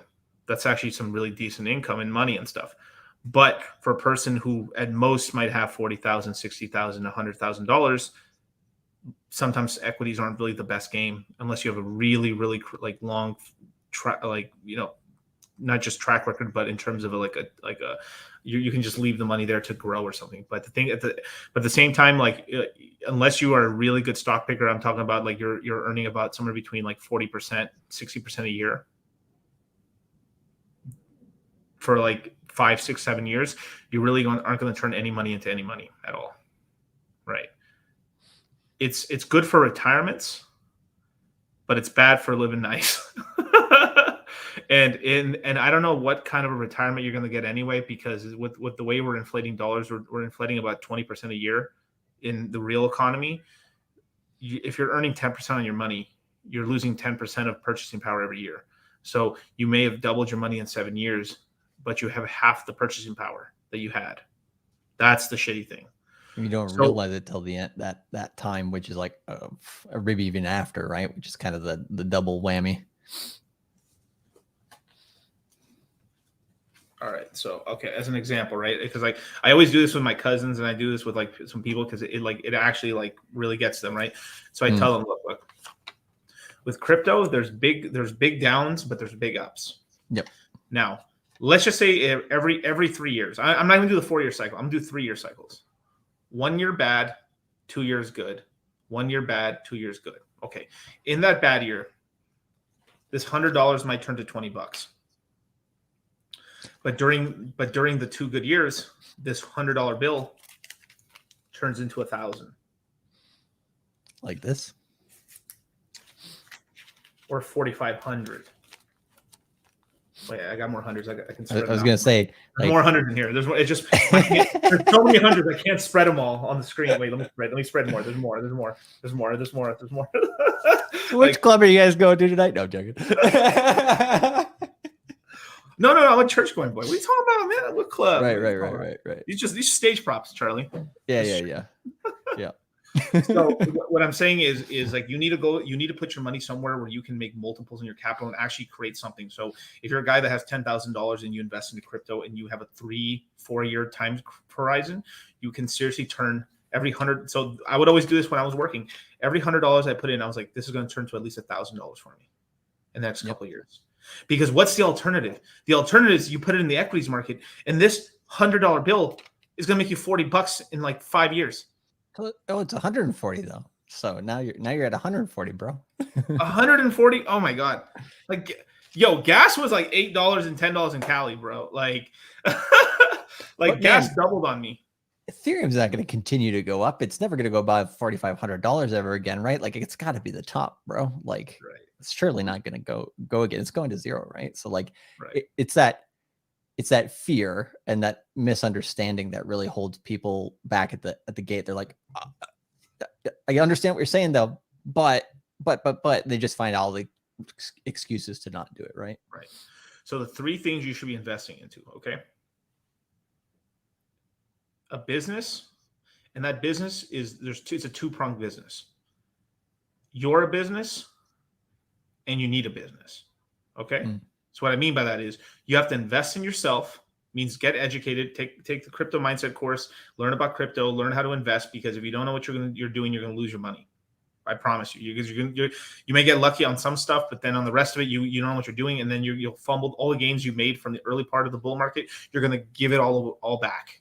So you're up for 2 years, and then it's like by the end of it, you're back where you started, even broker than you started. Like you tasted the ambrosia, and it's gone, right? And then at that point, you're gonna just leave the market because you don't understand it, and you're just like, "This is a scam," leave angrily. Yeah, exactly. And so when me and Charlie always try to tell people, right, it's kind of like, we call ourselves the red pill of finance, right? Because we're trying to get you based to like how to really make money in the world, right? And for the most part, you want to own your own business. You want to be self-employed, or at the very least go work with a team, and you work with a team, and you're trying to build something pretty big, right? There's something that's going to grow into something bigger. It's basically what it is, right? You can't just stay stuck at a job, right? But you have to make plans. So sometimes you just don't have the capital to actually move into it. So what do? Well, you take the little capital that you have and you build it up to something, but you can take a chance, right? And I know everybody in a year or two can literally dollar cost average like $4,000 a year. I know they can. There really shouldn't be anybody in this YouTube channel right now, unless you're really young or you got hurt or something like that, that isn't working a normal job, that you're not earning $40,000, $50,000, $60,000 a year, especially if you're listening to enough red pill guys in crypto and in the red pill space. You start listening to red pill content and you start learning about I got a dedication and I actually have to do my stuff, and I'm going to be on point with my diet. I'm going to start working harder. I'm going to work on weekends. You will get richer. You will start earning more money. You will, because you are the 5 people you listen to the most. If you have that positive energy, you are going to ascend. And if I'm just going to add, essentially crypto as well, once you understand it and you understand where it's going, that will also motivate you to work harder, right? It's just going to it's like this positive reinforcement cycle, essentially, right? And it's like, oh shit, you never have enough Ethereum. You never have enough Bitcoin. You never have enough Hex. You never have enough Pulse Chain. It's like one of these things where it's like, I always want more. I want more. I want more. Right. And it's like, it's not in the sense of being greedy, but it's in the sense of understanding that I need to outpace this inflation shit and, all the stuff that's, trying to hold our generation back in this world. And it's like, when you never are in a space where you have the asymmetric opportunity, at least this decade, right? In the future decades, will we have this asymmetrical opportunity? I hope so, and I think so, but maybe not. Maybe it doesn't work out. So while this asymmetrical opportunity exists, I want to get to the point to where, I'm comfortable until I'm 150 years old, right? So that you have that excess so that you can do it. And so that motivation, right, essentially gets you that positive reinforcement for working harder. Because I think sometimes when we just tell people work harder, it sounds like an angry dad or an angry uncle or someone just kind of but it's like one of these things where it's you'll get that motivation yourself if you do go down the path. 80% of the game is just not quitting and not giving up, just wanting to like, fuck, I need to start making, like you're hustling, trying to get the money. But the thing is like, what's the point of getting all this money if you're spinning in a circle? Sure. Like you can grind yourself to the bone and like actually for the first time have like 3, 4, 5,000. I remember for the longest time, and this is kind of embarrassing to say, but for the longest time, I was like 22 years old, maybe even 23. I was working my ass off and I could not save more than $2,000. I could not. Every time I hit 2,000, something would happen. It's this horrible trap, and everyone knows what I'm talking about here. And so there's a point where you're trying to earn money, or you're starting to earn money, but then you're spending more than you should and stuff like that. But life happens, or like, oh crap, I have to get the insurance, I have to pay the insurance on the car, or like, oh crap, getting new tires. Something happens, and like you save up that nest egg, like, dude, I'm doing it, I'm saving, and then bam, you get slammed down, and your savings go to zero again. Just kept happening. And then it was something my mom actually told me, which was really funny. Like my mom says, like, you don't have to just save 100, because I would be like, I couldn't even sometimes it's like my budget would be so tight that I couldn't even, like, I would like try to put $100 away. I used to put like a little, I remember as a kid, I had a picture of me, I had a picture of myself and stuff as a kid and stuff. And I would put like $100 bill behind my picture as a my little piggy bank. Nice. And I would put hundreds back there. And then what would happen is like the little thing of the picture would be like scratched hella bad, because how many times I had to go back there and open it like to grab money out of there. And then I just kept looking at it. And then my mom told me some days, like, you don't have to put $100 every day, Miguel. Like, just put $20 or something, do something small. Like, and that's really where like it ingrained in me, because it was the sort of thing where like I wasn't at the point where like I couldn't put $100 away a day. I couldn't. I thought I could, but I couldn't, because I kept having like to pay people, or like spending, or like, it's just, everything is just like, what it is, obviously when you're young and dumb, full of cum, right? Trying to bust nuts and every floozy out here and stuff, right? Use condoms, sir. But protection, kids. Hey, but it's our first time doing that. Joking. Yeah. So why I call myself dollar cost crypto, and obviously Charlie like learned his lessons as well, is I started putting a little bit away, $5, $10, $30, and I would just grind it, put it away, and finally like it got to the point where like I was putting some money in there, and it wasn't like it didn't affect me. And then finally, when I look back after a year, I was like, I have $8,000 in there. Holy shit. When this whole time I was trying to be Mr. Big Man, like every time I get paid, I'm like, oh yeah, man, I'm putting $400 right now. I'm not going to touch it and stuff. Then you go back to pay. Well, shit. I mean, well, shit. And then like, I look back and there's like a single 100. I'm like, what the hell happened? And this happened to me for years. 4 years. So basically what it was just like, I just could not even like get started, because like I kept like, you can call whatever it is and stuff, but it's like, you have to live life and stuff and everything. So I was like, all right, cool.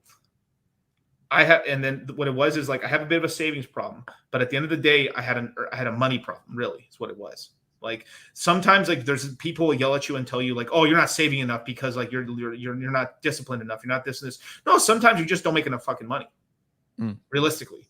So what did I do? I went onto YouTube and started just researching into everything that I could. Like, how can I grind? How can I do more jobs? How can I do this? And I was like, let me look at sales videos. Let me go look at like guys, like how do I get more customers? And obviously I was listening to like automobile salesmen and all these other people, because like there's no landscaping fucking YouTubing back then. So I just like, how do you sell people and stuff? And then I just started knocking on doors and then expanding my business. And like, basically is like, well, let me work more hours. Let me figure it out. Like, let me do it when I'm young. And then the money started coming, because when I started focusing on my business and myself, the world started opening, because the harder I worked, the luckier I got. Like I have that in my house. I have that I showed Charlie this. I have it on a whiteboard in the back. Every time I'm streaming with you guys, when you see the little Pepe clock in the corner, there's a whiteboard across the room that says, the harder I work, the luckier I get. And that shit's true. Like I can't, like sometimes random stuff just happens, but you can, like, it's just like every single time we stream, every time I help somebody, every time I answer a message, I'm doing another lotto ticket. And one time that lotto ticket hits, and what you want to do is have as many lotto tickets as you can to get as many chances at like that chance of like an opportunity to do something, Yep. And it pays off. Like, I mean, look at your YouTube channel name, right? If your mom hadn't given you that advice, could you be doing this today? Sure. But what it built up to was something significant, because that's that compound effect of not only the money that you saved, but the action that you took. Right. I think that's a very good way to explain the title today, because, like we said before, the journey is like climbing up that massive mountain that like just looks insurmountable, right? But if you take that rock by rock, step by step, you're going to have some times where you grab onto a rock, it doesn't hold, and, you fall down a little bit, but are you going to quit and be like, fuck this shit, cut the rope and just, go down? No, of course you're going to keep climbing. Right. So, you got to keep moving, keep those feet moving, boys. And Hex High Life is a crypto mindset course still available. It's still available right now, but it'll only be available till tomorrow at midnight. So you literally have like a day and a half basically to get in. Yep. So I'd definitely get in as soon as you can, dude. Yep, link in the chat. But baby. yeah, but that's how you make life-changing money. But it's investing in yourself, and that's only one of the paramounts, right? One's investing into crypto, the other one's investing into real estate. Now, real estate does that now. Depending on your whole stuff and everything like that, you like either lane is good. But personally, if I were to do all this stuff over again, if I were to start at 18 years old again, I definitely still would have done crypto the whole time. Without a doubt, I would never have gone into real estate first, but I would have moved. But real estate's more of a thing, is like where you take those giant profits, you buy some real estate that gives you nice steady income, but it's slower money.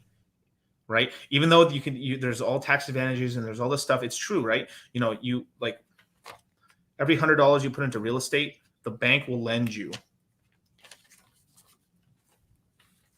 $400. So basically did you mean the wife changing money? I accidentally clicked that.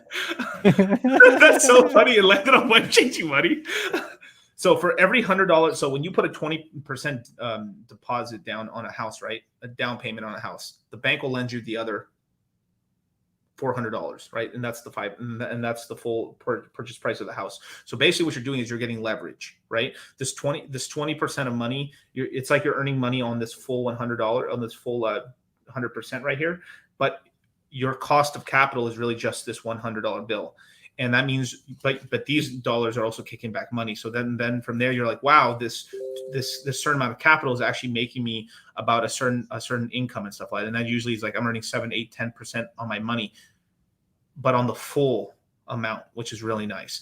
And then on top of that, there's also like things where you can put 3% down, 3.5% down on houses and stuff like that. But then interest rates are going up. So that's becoming for a lot of people, their cash flow is starting to kind of evaporate actually a little bit, because the house payment, because a lot of people, they do it to try to maximize cash flow in real estate, is that they get a kind of adjustable rate mortgages and stuff like that in order to like lessen the blow so they can get more cash flow, so they can be cash flow right now. But then what ends up happening is as the rates are going up, the payment keeps going up, and then your cash flow starts shrinking. And this is where people can get in trouble, because it is leverage at the end of the day. But if you take crypto money, because you're working in the market, there's no debt on this money. You put into the market, you wait, you get multiples on that capital. And then when you have this money here, you can put it into real estate. Then you can build up those really long-term like cash flows. Now you're diversifying, and now you have income coming from real estate. You have income from your business. You got income from crypto when things are good. And then now you're starting to get to this point where like you're the type of person that's like multiple streams of income. That's how you really get wealthy. Some people do it straight all real estate and stuff, but it's a harder road, because you actually, I mean, just like everything, you have to learn a lot of stuff basically. But me and Charlie have like figured out the crypto road for you guys in order to figure it out. And that's why we do what we preach. Yeah, and you have to have your spending cash, the cash that you have on hand to enjoy life and all that stuff. But at the same time, right, if you have certain goals, right, that may be beyond what other people think, like it's sometimes, you guys got to be like, at what stage, right, do I need to make, because like once you make like a lifestyle change, like you're going to go buy that building, right, and you're going to start renting it out and stuff, you got to look at it in terms of like, okay, what type of hamster wheel am I putting myself on in terms of time, in terms of commitment, in terms of the money that I'm putting down on it. I think a lot of people, right, they don't think deeply enough about those things, or they do it too quickly. As soon as they got the money, they're going to buy that, duplex that I always wanted, or whatever it is. And then they find themselves without cash, and then they're like, oh shit, and then they get into a bind, like you said, and they have to sell that duplex, and they kind of get they got to a right level, but they try to go a little too fast, a little too too far too fast. But if you take it that step slowly, right, you kind of watch how CZ is doing this with Binance, right? Did Binance buy a commercial in the Super Bowl this year? No. But did a lot of other crypto companies? Yes. Yeah. So did Binance, kind of, miss the boat there? No. Why? Because now they can hire, 500, 1,000, 2,000 people this year, whereas Coinbase is literally laying people off that they hired, like 1 or 2 quarters ago, right? And is it because Binance didn't want to spend the money? They were cheap on that? No. The reason is they had a motivation, a goal where they want to get their corporation, right? And so they spend money in a conscious fashion at the right times, essentially. So, you got to have a plan. Yeah. Because a man without a plan is a man destined to fail. Yep. And and here's another thing too. And I'll be honest about it. Like, it's just like Charlie said about the whole real estate. And dude, I like real estate a lot. I fucking really like real estate. I want to get into real estate. I like real estate. Yeah. But here's the thing, and I'm like, and a lot of real estate guys won't be honest about this, right? It's not easy, dude. There is just like crypto and just like everything else. There's a threshold, right? Where like there's this point where like you have to like you're putting in more into the relationship than you're getting out of it until a certain point where like your portfolio becomes big enough where it's actually paying for you now, and you can coast on it. So, I mean, I know guys that have invested into real estate and stuff have multiple properties. They have like $1 million+ of real estate and stuff. They put in about $1 million+ in real estate, and it's kicking out, $20,000-$30,000 a month. That's a nice position to be in, but they had $1 million to put into real estate. So that $1, $2, $3, $4 million that they put into real estate is, if they put $1 million into real estate, that means they have $5 million of real estate. And that $5 million of real estate is paying them 20 G's a month in profits. So that's a sort of, but you have to get to that sort of point where like when you start off in the beginning, you might only have a duplex for a while. And so it's grind time where you're doing it for years. So real estate it's people think that it's like really easy and stuff like that, but it's a really hard, it's a hard business. And on top of that, you have to be really grinding. Some people do this whole thing where they live in, they get a loan 3% down. They live in a triplex or a fourplex. They live in there. They live in one room rent free. They rent the rest. They're paying for the mortgage. A year later, they get another one and another one and another one and another one. And then after a certain amount of time, when they have like 5 of them or 4 of them, then they're starting to actually like, well, now the wealth starts coming because they have enough. But that's a 5-year plan, 6-year plan. I mean, 5 years are fucking lucky, but that's really more of a decade-long plan in order to get that point where like then now you built a cap, but it's a 10-year plan. That's not fast. Right. Yeah. So with crypto, it's a lot faster where you're able to make these kind of crazy returns. But at the same time, there's a point where you have that capital, and then that's when you make the longer term investments with real estate. And then you use that cash flow to kind of bring that back and stuff like that. So regardless or not, it's not get rich fast, but it's get rich for sure. Yep. And when people see you at that point, right, it's the same thing with what they say, whether it's real estate or crypto or whatever. It's the same thing that we see in crypto here. Where it's like, oh, you're so lucky, you just got ETH cheap, and stuff like that. It's like, how many people told me not to buy at that price? Like the whole world. So like, it's one of those things where it's like, you just have to have that, tortoise and hare thing where you're just like, yeah, could you run faster? Sure. But, if you do it consistently and persistently, like that's the way to be. Yeah. And and I'm not trying to put bad juju on anybody, but there's a lot of stuff that can happen. And on top of that, most people who get into real estate, they actually don't know shit about real estate at all.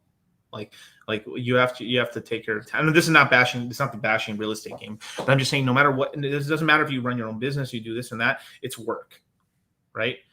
But we've laid a good path for all the crypto in the crypto space where you're able to like do it faster than the average, but it still is work at the end of the day. But the nice thing about crypto is that you're not going to get a random phone call at the middle of the night telling you that their toilet broke and you got to go fix it because you don't have enough property where you can't have the money for the property to pay the plumber to go fix it instead of yourself. Because then if you end up having this whole thing where you have someone managing a small property, you're basically never going to get any money on it. Maybe over 30 years, if you're lucky enough, it pays off itself. And then that's pretty nice. But still, like you have to try, Yeah. Yep. And shout out to KG with the $20 super chat. Dr. Evil wants 1 million houses. What? Excellent. I know it's not Dr. Evil, but same vibe. Yeah. Let's see. There you go. The real purpose for real estate is to park your wealth. Government passed many tax loopholes to incentivize folks to do so. Take some of your crypto gains, park in real estate. Exactly. Yeah, that's the real plan. The real plan, like real estate, is a part of the plan with us. But it's make a fortune in crypto. Start taking portions of that. Portions, not all. Portions of that. 25% into real estate. 50% keep it to dollar cost average back in on lows. 25% lifestyle and also like cash buffer. What happens is I've seen this happen for real, where people get a big win in crypto, they put 75% of it into real estate, and then they didn't DCI. Like I had consults with guys that that killed it in 2017, took that capital, bought properties, and they're getting cash flow off of it, but they're like, fuck, I wish I had, like, cause when they just got these houses, so they really don't have equity in it, really. They really don't have a lot of money to pull out of it. So they actually bought way less than they should have at the bottoms, and were kicking themselves the entire time for it and stuff like that. So there's a saying, right? A smart man learns from his own mistakes. A genius learns from the mistake of others. So me seeing what happened to him and seeing what happened to a couple other people, there is this whole thing where you have to really learn cash management and stuff, and how much to allocate. And even though I'm like, let's just say I had $10 million. Whoo, if I throw those $10 million into real estate, bro, that's $40-50 million of real estate that I own. And shit, man, that's kicking me $120,000 a month. That's a lot of money. But at the same time, maybe would have been better off throwing $4 million in, keeping $6 million, $2 million in the bank, $4 million back into crypto, and then having cash flow, and then DC, and then you're playing with options where you're not completely thinned out completely. And then on top of that, you have cash buffer just in case something happens with the property. Because eventually something will happen, But I was told these subjects of math, finance, and risk management were extremely boring, Miguel.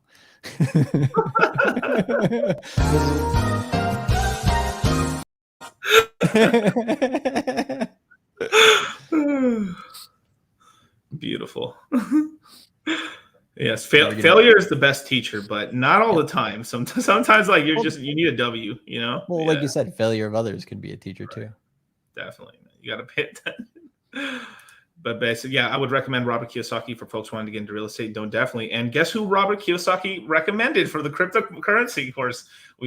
Robert Kiyosaki said we've got the best cryptocurrency course in the world.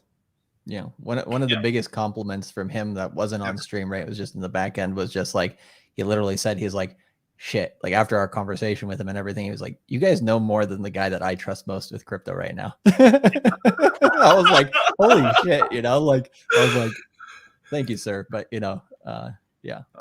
Well, if you're hiring.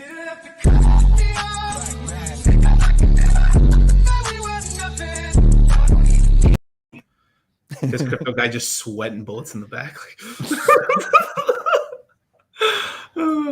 So funny. And that's true, you guys. That's crazy, man. Dude, this life's getting crazy, man. Like, this is what happens if you dedicate your life to something and stuff, and you dedicate your life to bringing value to like thousands of people and stuff. Things start happening.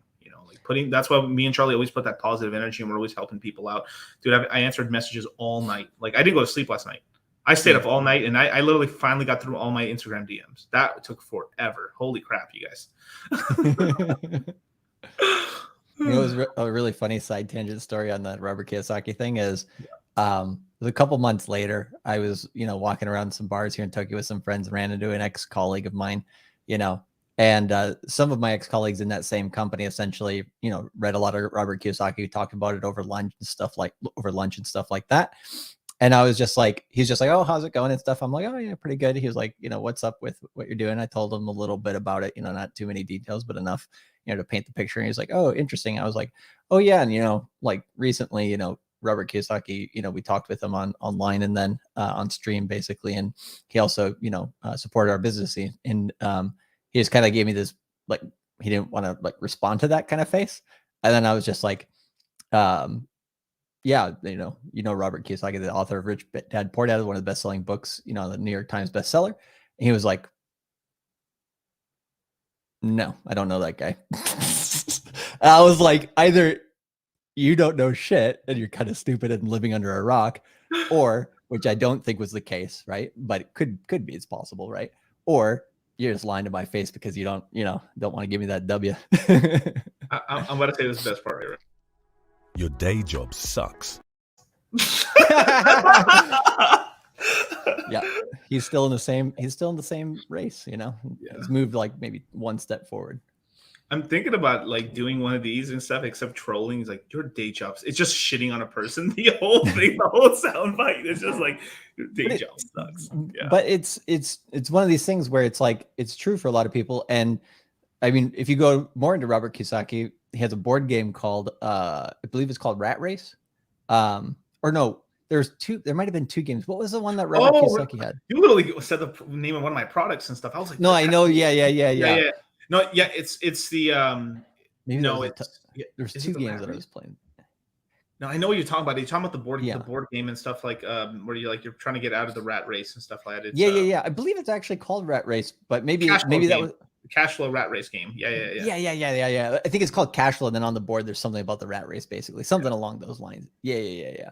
But if you play that board game, right, you essentially know why that guy said that in that video, and you know exactly why my colleague basically just was like, I can't acknowledge that. Right. It's just really funny. Damn, it's crazy, man. I can't acknowledge that. That's amazing. But let's see. Oh, thank you, Hex Monkey. I love it when Miguel and Charlie share their backstories, how hard they needed to grind to get where they're at. The younger, newer folks can gain inspiration from this, definitely. Yeah, and you guys will you guys gonna do it faster than we are right now. Like, yep. Or have the opportunity to do so. It took me until 29. Charlie, I don't know, like in terms of, but like roughly the same amount of time and stuff. Like we 32, 33. Yeah, so we grinded literally our early 20s and early 30s to get where we're at right now. And we're still like trying to go, trying to get higher and trying to do more stuff and everything like that. So you guys, I mean, you guys are on the fast track. If you guys kind of buckle down, dude, I get so jealous sometimes when I see a guy that's like 18 or 20 years old in the course. I mean, like, you lucky motherfucker. Yep.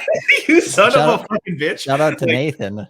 I think that was Q1. I was just like, man, like, I wish I had this information when I was that age. Oh my God. Like, I know, like, there's just so many opportunities for those guys. It's insane. Yeah. It's, and there's some people who are going to, piss that opportunity away as well. So like, just understand how, I know this is kind of a whatever fluffy word, but understand how precious that opportunity is, because, these types of opportunities, they don't come around every, year, not every decade, not every lifetime. Literally, the opportunity that we're working with cryptocurrency this decade is probably the most prosperous opportunity that any human on earth in the history of this world has ever had to have a prosperous life. That like, every time I think about that, that just fucking blows my mind. That was such a mouthful, but so awesome. Yeah. Let me okay. I'm gonna say something about Charlie, and you correct me if I'm wrong or anything like that. But this is something like Charlie changed his life. Like, Charlie decided, like, there was a point in Charlie's life and stuff where, like, he was still working his office job. He was still, like, he was a great salesman, top of the class in terms of, well, not top of the class, but best salesman in the company, basically, with the highest earnings and stuff like that. People. Yeah. Not gonna, just. All right. Charlie, I'm trying to give you something. But no, all right. So Charlie was the top kingpin at the company and stuff like that. But he wanted to escape. John at the same time was working along with Charlie. Same thing. They were both at the same job, kind of hating life, even though they were really successful at what they did. But they were like, this is bullshit. Dude, every morning getting on that train, like, this is also part of the reason I think people are like, man, why don't you wear a suit or something? It's like, how long I had to wear a suit, like, every fucking day. But like, attack Charlie. But it's like one of these things where it's like, there's this one advertisement that I saw towards like the end of my stint in corporate that just really hit home for me. Like, it was this advertisement on the Tokyo train, and it was advertising. I think it was an advertisement for Calorie Mate. Or something like that, where it's like, you don't have time for a meal, like, basically use this, or you're on your rush to work, basically, do this. And literally there was a person like this is, and you look to your right and left, there's everybody there. You're in a train where you're like, you have no personal space. You're like, bumping up to the person right next to you, and you're holding, there's like a, little like, what do you call it? Ring or whatever from the train that you're holding. Yeah. Like a leather strap or something. Yeah. Yeah. And you're trying not to bump the people in front of you, behind you, all around you and everything. And you're just, sitting there, got your earbuds in, listening to some crypto shit and all that stuff. And, I see this, ad, and it has this person doing exactly that, like leaning to like a really extreme to make it look even more extreme. Like, and then they're just like totally just asleep and dead tired. And it's like, do you need more energy? Do you, not have enough time for a meal today? Like you're on the go and you're doing a lot, like, basically take this product. And I was like, wow, they are literally looking at people as if they are, cattle essentially. And it's true. I just looked at everybody in the train. I was like, holy shit, like you just feel like, that going to work every day. And it's just like, oh man, like it's brutal. Sardines in a can. Yep. Like Jesus, man.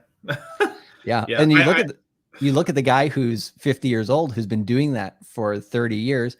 Yeah. He's providing for his family. He's doing well and everything. But then as a recruiter, right, helping people to change their jobs, he comes into my office and says, Charlie, I'm the best salesman in my company for the last 20 years. And I've gotten up to like a senior management role, but I never wanted to be like CEO or anything because I like sales. I want to do this. But I'm in this situation where I'm getting laid off, Charlie, because and they come in their best suit, and they come in, everything. And they're like, but I'm getting kicked to the curb because not because of my performance, but because I'm 50 years old. And there's a younger guy who can do this, a lot cheaper than me. Right. I'm just like, oh man. And like, I know there, I'm like, bro, I know I can only help you with like this much because I know there's so many companies in Japan that just, and this is true in America as well, that just will not hire you simply because of your age. Right. Even though you are probably one of the best persons suited for that job. And you're willing to go down, right, to those levels. But just because of that, like they're not willing to do it. And I'm just like, some of those, like I learned a lot from those types of people. Right. I'm just like, I don't want to end up in that situation. I don't want to be where that guy is. And so, that also helps motivate you to, escape the atmosphere and build that rocket, right? Go to the moon, baby. Let's go. That shit is so sad, dude. And you see, and like that's ageism and stuff like that. But like you see that there's reverse ageism, which people think you're too young to do something. And then ageism where like you're too old. They think you're too old to do something. Whether right or wrong, it's really messed up because you see it happen to like, I guess it'd be the wall for the guys, basically, for the most part. There is kind of a male wall, which is like, you're just like society or everything just basically like your job just basically thinks you're just too fucking useless. It's sad. They just think you're like, you're not useful. You don't got that title next to your name, bro, like because you chose a certain route because you didn't want to manage people or whatever. Like literally by a certain age, if you're not a CEO or if you're not like up there on the board of senior management, like you're just going to have to work contract jobs for the rest of your life. Like, and this is in a lot of different countries. And that's why so because a lot of times when you go in business for yourself, right? So I can only speak for like as a self-employed guy, because I've been basically I work for my father. I worked for my father for maybe 3 years. And then from there, I worked for myself the rest of my life. So I've only worked for myself. So I'm kind of talking out my ass here a little bit, but, correct me here, Charlie, a little bit if I'm wrong or anything. But when you start your own business, you go your own way and stuff like that. In the beginning, you're not going to make that much money. And for most guys who go on their own way, they're probably only going to make about 10-20% above the average anyway. For the most part, like I think in most red pill guys could get to $100,000 a year. You can in just about any business in the world. I mean, you can do shit. You can do shitty ass landscape and sweating your balls off cutting grass. You can make 100 G's. Fuck yeah, you can do it. It's gonna be hard, but you can do it. There's better businesses with better margins, but you can. So almost any business in America, if you really put your mind to it, you will make over $100,000 a year. Getting more than that, that's the difficult part. That's the tough part is getting over that. And then keeping that too. And keeping, and then maintain. Then you finally hit it, and then you're like maintain, because everyone can have 3 good months. Whoo, 3 good months. It's like bam, bam, bam. You're like, shit, I'm feeling myself right now. And then you get that 4th month, 5th month, like, oh shoot, it starts going down. So it's like you hit, the tax man comes and says, knock, knock, knock. I hear this cryptocurrency thing is not real money, but I hear you've made gains. So now it is. So but even though it's very hard and stuff, the one good thing about, when you control your own, you're the boss, right? Sure, you can fire a client, or a client can fire you, but at the end of the day, you're still running the business. You can't be replaced. You can hire people to replace you, but at the end of the day, you've got the reins and you control it, basically. And that's one thing that always scared me about working for somebody else and stuff, because basically they can just toss me away, and it's over, and it's like, I saw that with a lot of my dad's like guys and friends and stuff like that, where they work for companies, and then they're basically almost damn near like the bitch boys right now. They're like 55, 6 years old, just still trying to like work and stuff, and their body's broken and stuff. So sometimes your body just can't do the work anymore and stuff. So it's like this whole thing, as a man, you have to try your best to kind of level up into that position where you run it, or you're just so high up in the company where you're protected and stuff like that. Like that sales guy that Charlie was talking about, he probably should have took those jobs, the big jobs. Probably, he should have took the promotions, because he would have protected himself, Yeah. Yeah, we'd say these things, and it's kind of a depressing thing to talk about a little bit, just in terms of like, it's like, oh man, like, whatever. But the takeaway there is like, essentially like, learn from other people, right? Like I learned, like, it's kind of crazy building this business. There's like, I do not regret anything that I ever did with recruitment, essentially, because I learned so much about, like, Japan is the hardest market for a foreign company to come in and build. And it's also hard for Japanese companies who want to hire foreign talent and expand overseas. And that's where our specialty was. And watching all of these companies that come in and like, boom, boom, boom, I'm, just as an example, I'm the Gap, right? They did well for a while here in Japan, right? It's like, I'm the Gap. I'm huge in all these countries. We can go to Singapore, we can go to Europe, and we can do the same business model as America. No problem. It's the American way. This is going to work everywhere. They come to Japan, right? The flash in the pan thing at the beginning happens, and they basically have some success because it's a new thing. People are lined up around the corner to go there. Oh yeah, this is going to hit. A year, 2, 3 years later, that excitement dries up. They don't know the lay of the land as much, as they just keep doing what works elsewhere, right? And then they just, but if they, it's one of these things where I took that information, right? And I was like, okay, this is where they went wrong in their hiring practice, because I told them you should be doing this. And I'm not a CEO, but I was talking to CEOs, I was talking to HR managers, I was talking to people that were high level in the company, CFOs, stuff like that. And I'd have to give them that information. I'm like, I know I don't have your experience, but I have a lot of experience from people like you that you don't know. And I'm going to tell you this. And like, I tell them the real story that they don't want to hear, and what they can hire and what they should hire. The ones who listen, like, they're doing very well as a business. Many of them here today. And then the ones who didn't, that were too arrogant, they went out of business. And so taking that information and applying it to the business, that we've built and that we're building, like, I'm like, okay, that time was useful, but I left at the right time. And so like, it's the same thing with, as you're growing in other aspects of your life, let's say financials and crypto as an example, right?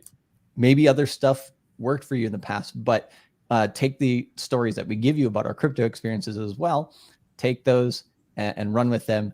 And yeah, you're going to have to go through some things here in crypto in terms of the volatility of the price and stuff to get that gut feeling, to get that understanding of the market. So there's no substitute for that. But at the same time, you're going to save so much pain for yourself. You might not even know it. Like, that's one thing that you said towards the beginning, right? Is like, you get people a few steps ahead of where they would be otherwise, or a few years ahead of where they would be otherwise, so quickly that they don't even know it, right? And it's like, if we were to take that DeLorean time travel and go to another alternate universe or whatever, and see like the alternate universe version of yourself where, you just tried to watch 1 million YouTube videos for free and all that stuff, but you fell for Ripple or Shiba Inu or something, and you put all your money on that and whatever, I'm not attacking Ripple, like Ripple gang, we're cool, but you know what I mean? So it's like, learn from those types of things. Oh, definitely. And there's actually guys who joined the crypto mindset course and stuff that were like, hey, I got into crypto because of Dogecoin. And from there, I learned. I took the course and sold that shit and saved myself, basically. But there's a lot of times it's almost like the red pill as well, right? Like we would if we didn't have that heartbreak, will we be red pilled? I would not be. I don't think I would be where I'm at right now without the red pill. I mean that, but because like I probably would have just been a blue pill dude, just landscaper guy or something like that, maybe like. I still would have had a wifey though, so hey, I'm not that. I'm not saying I didn't have my 304 or something like that, but I definitely wouldn't have had a lot of them, and I would have just been like pretty content with just been married like that and been in some relationship where she runs, happy wife, happy life. Yeah, there's I won't go into that. There's remember there's that one meme where that dude literally it's like if you do these things essentially you'll get this reward. Oh my god, Charlie, that's so bad. But I don't want to derail the conversation. I know. Like, oh man, that was bad. You don't want that. Put kids to sleep, blowjob. Bro, she made a sticker set. So wow. Yeah. That's correct. Like global security exec right here, he's like, I agree 100%. Red pill turns boys into men. And it's that whole thing too of taking accountability. I mean, I feel intrinsically I had that already because I was trying to improve my life always. I've always been trying to improve my life and trying to learn, but it was more of a focusing to I finally it uncovered a huge part of my life and stuff, which was the female side and really how the world works. And then this whole psychology too. Yeah. It's a ton of stuff. Shout out to Rollo, dude. Rollo changed my life for sure.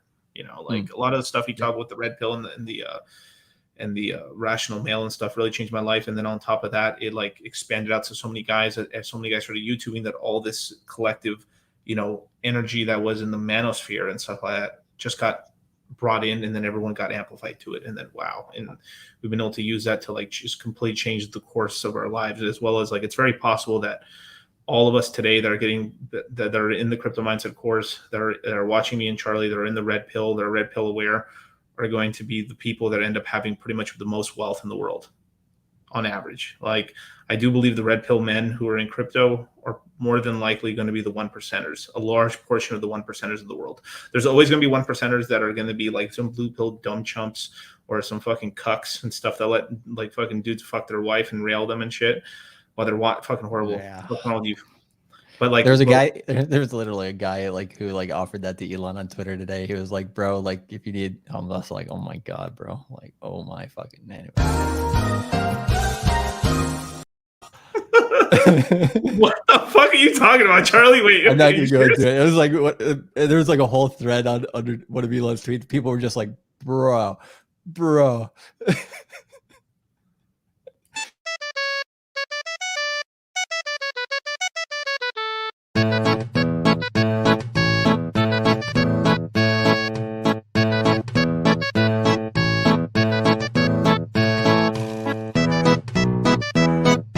Shout out to my Suicide Squad.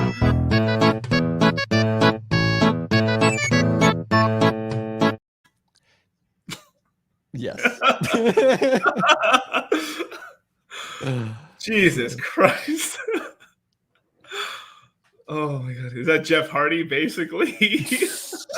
No, Jeff Hardy's cool, but yeah. There was also a good comment up there. Or a few of them actually. Let's see. I've lost so much weight on my face, Charlie, that my glasses keep slipping off. Nice. It's bug. I keep catching myself pushing my glasses up and up and up. Holy crap, man! It's starting to get on my nerves now. No, this one guy is maybe Bren. Yeah, I mean that all that too. But just say it's this girl. Yeah, there you go.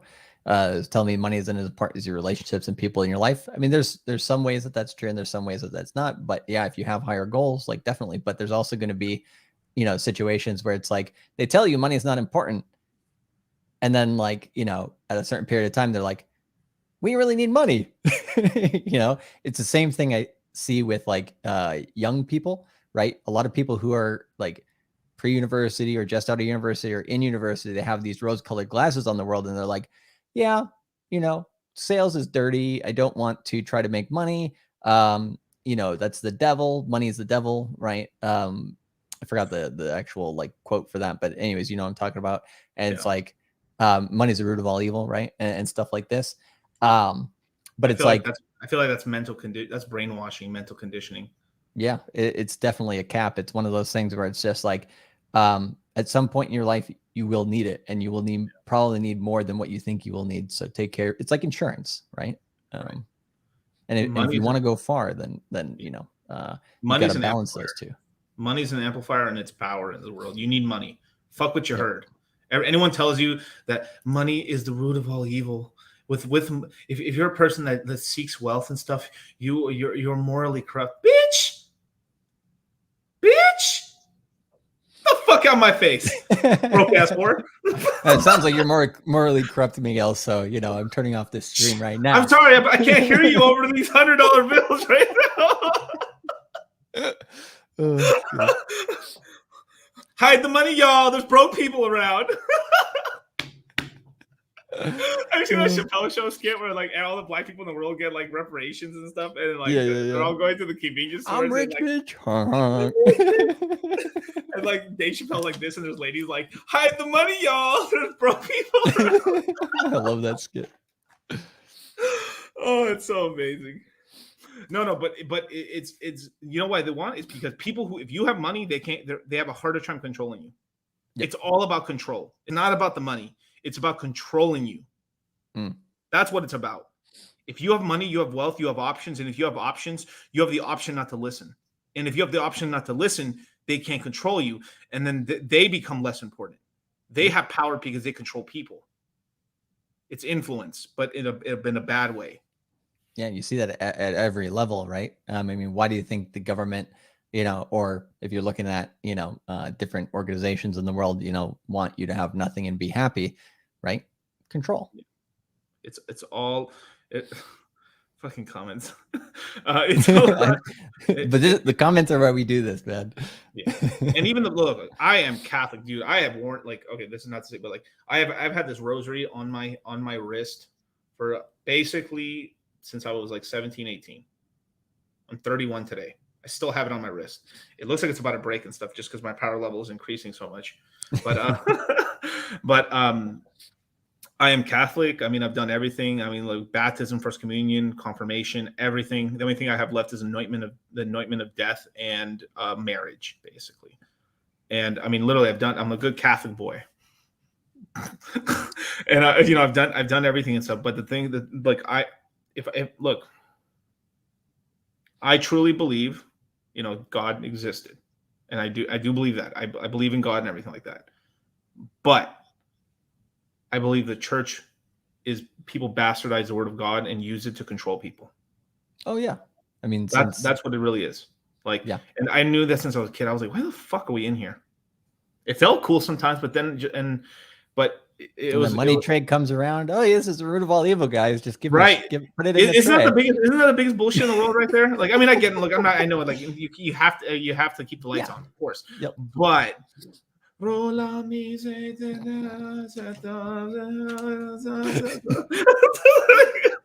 it away, baby. Oh no! Yo, that guy's got 100 men. Pass the tray that way. Pass the tray that way. Oh, you helped build the church. You're going to heaven, sir. Yeah. Don't forget, you guys, the Catholic Church at one point basically sold, and I quote, okay, vouchers for sins. So at a certain point in the church's history, if you were going to do a sin, you would like what guys would do is like, all right, hey, you know, I'm about to cheat on my wife, or I'm about to do all this kind of crazy stuff. How many vouchers would I need? You at least need $5,000 worth of vouchers. Okay, here's $5,000 vouchers because I'm going to go do these. So people would pre-buy tickets for sin. They would buy sin tickets for sins they're going to commit in the future. Maybe we should make some sin ticket NFTs. That sounds like a good one. Yes. Oh my God! But at the end of the day, look, they're trying to. Everything is about control. It's all about control. It's all about control. It's about who can influence you, right? And stuff like that.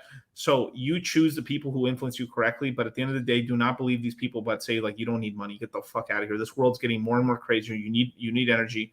You need this power. You need this money because this money gives you options at the end of the day, right? You want options. You want the ability to be able to Go see your mom. Like fuck work for a little bit. Let me go. My mom's sick right now. Let me go see my mom real quick. Or oh wow, my brother's gonna get married and stuff. Let's do this. Oh, let me get them a nice gift for their. Wouldn't it be nice to be able to do things like, because like the people you fucking care about? What's wrong with that? Yep. Right. Either way, it doesn't fucking matter. Rich, poor, or whatever. You're gonna be working your ass off anyway. That's what I've learned. Like I have literally. I remember I was making like fucking $100 a day. Busting my fucking ass, manual labor, breaking cement, carrying these fucking crazy dude. I remember I would have these trash cans filled, like 150 pounds of fucking shit in these trash cans on my fucking shoulders, carrying like a fucking mule, walking like this for fucking like a quarter mile to dump trash like a fucking beaner ass Mexican, like a donkey and stuff like that, for $100 a damn day and stuff like that. You were going to work, and that was for $100.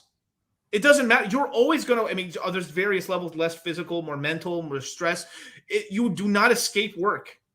Yep. That is one of the things I've learned in life after all these years. It's just, you don't escape work. You just have to, you have to accept it. If you do, or you try to, it's going to come back and bite you in the ass. Right. You know, if you're like, I'm going to retire at 30 and, you know, have a passive income stream where I don't have to do anything and I'm going to just sit on the beach and drink pina coladas all day.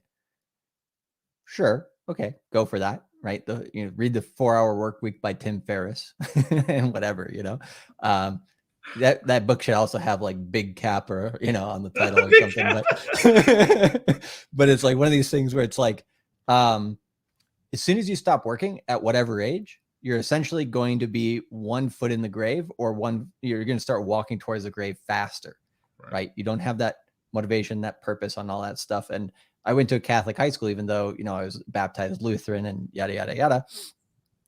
One of my teachers, she was a nun. I was like one of the only nun teachers at the school. She always said, like, are you working hard or are you hardly working? Right.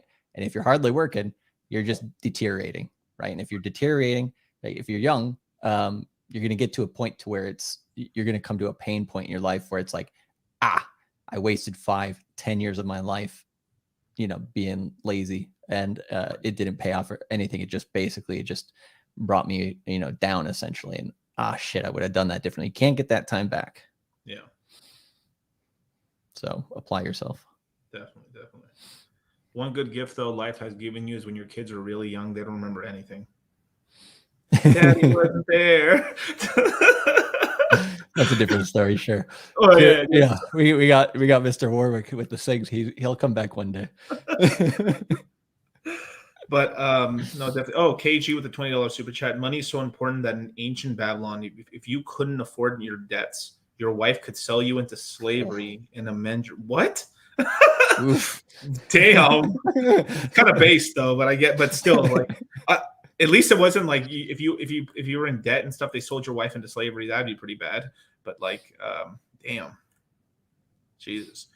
And that's not the shit. And then that's not the shit. And that's not just shit on just like the Catholic Church or anything like that. That's shitting on all the churches, Jewish ones as well, Jewish ones, Orthodox, all those motherfuckers, corrupt. Fuck them all.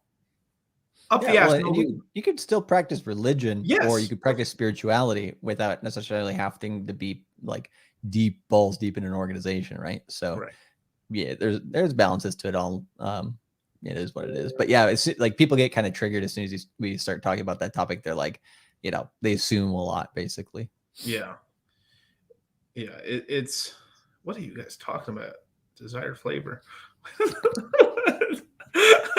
But I mean, the reason the Catholic Church is just talked about so much is because it's the largest church in the world. It's the King Kong and stuff like that.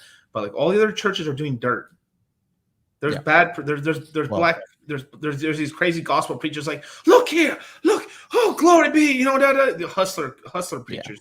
And then there's fucking the cool young hip youth pastor who's fucking the bitch, who's fucking all those girls on the low, or is into dudes and stuff like that. You know, like Toby. You know, Toby, the fucking youth counselor and stuff like that. The cool guy and stuff. He's wearing a Birkin or whatever the hell he's wearing. You know. Yeah. Like everyone's. I really feel like it's just like there's just like. It doesn't matter what, like, it's, you know why at the end of the day, why all this stuff happens is because what's the common denominator? Humans. Yep. It's humans. Don't change. Humans don't change. War never changes. Why does war never change? Because it's fucking humans doing all the war. That's why it doesn't change. Like, that's why the number one the number one rule of Moon Gang and the crypto mindset courses and the crypto mindset everything is don't be a cunt. The first thing we tell you guys, like literally when the boot camp starts, bam, me and Charlie hit the doors down. Bah! Kick the door down. And he's like, don't be a cunt. Get in line. What did you I'm offended. What you did, you have to cut me up. Sasha said it right. From the streets they emerges, and to the streets they shall return. That is correct. But Top G, that's correct, man. But yeah, work is the male burden of performance. Only women have the luxury of not to work, as it should be. Lazy beta males are drains of society. That's correct. But regardless or not, there is also burden performance for women as well. As a lot of them just get away with a lot of stuff. But regardless or not, like men and women, like I do find this is like one thing I kind of like not to go too much on the red pill stuff, like as because we're talking about money and crypto and stuff like that. That's the real subject of the thing. But it's at the end of the day, like we need each other, and your life is better having a person in your life. If you want to get some strange on the side a little bit here once in a while, all right, fine. But like, it's fine. But like, it is needed in your life and stuff. But it's that whole thing that, you know, women fuck the guy at the end of the finish race. I mean, at the end of the race and stuff, you know, they go for the hot guy in the Cancun, what's called phone party and stuff. However Rolo says it, so the hot guy at the phone party or whatever, right? But there's a burden of performance and stuff, but the thing is like it's sort of like a weird level where like you can't hit this level where like you can maintain it and not ascend anymore. But it's that whole thing where like if I feel like it's like you stay in the same place for too long, eventually like more than likely something will break and you will start going down. So it's this whole thing where like you have to keep punching up, keep going up. I think that's where intrinsically that whole thing about capitalism, about always trying to grow infinitely, is from, basically. Because I think intuitively men knew that, like, man, if I don't try to get a bigger farm and stuff, like if you're a farmer and stuff like that, your job is to try to get more land to farm more things to get bigger and bigger and bigger and bigger. Because if you're not the one fucking growing like this, you're gonna get gobbled up by somebody else. Yep. Right. And luckily for us, half of men aren't doing anything at all. They're being lazy as hell. Yep. Yeah. They're just happy where they are. You know, and like this is part of the reason why I had to get out of Minnesota, right? And I'll keep it that as short and sweet as possible. Is I saw so many people stagnating, doing the same shit for like 20, 30 years, right? Like people who are, you know, older than me, obviously at that time. But then also like when I look back, you know, at the people who I was going to high school with and stuff, cool people, all good stuff, you know, good people and all that, not shitting on anybody.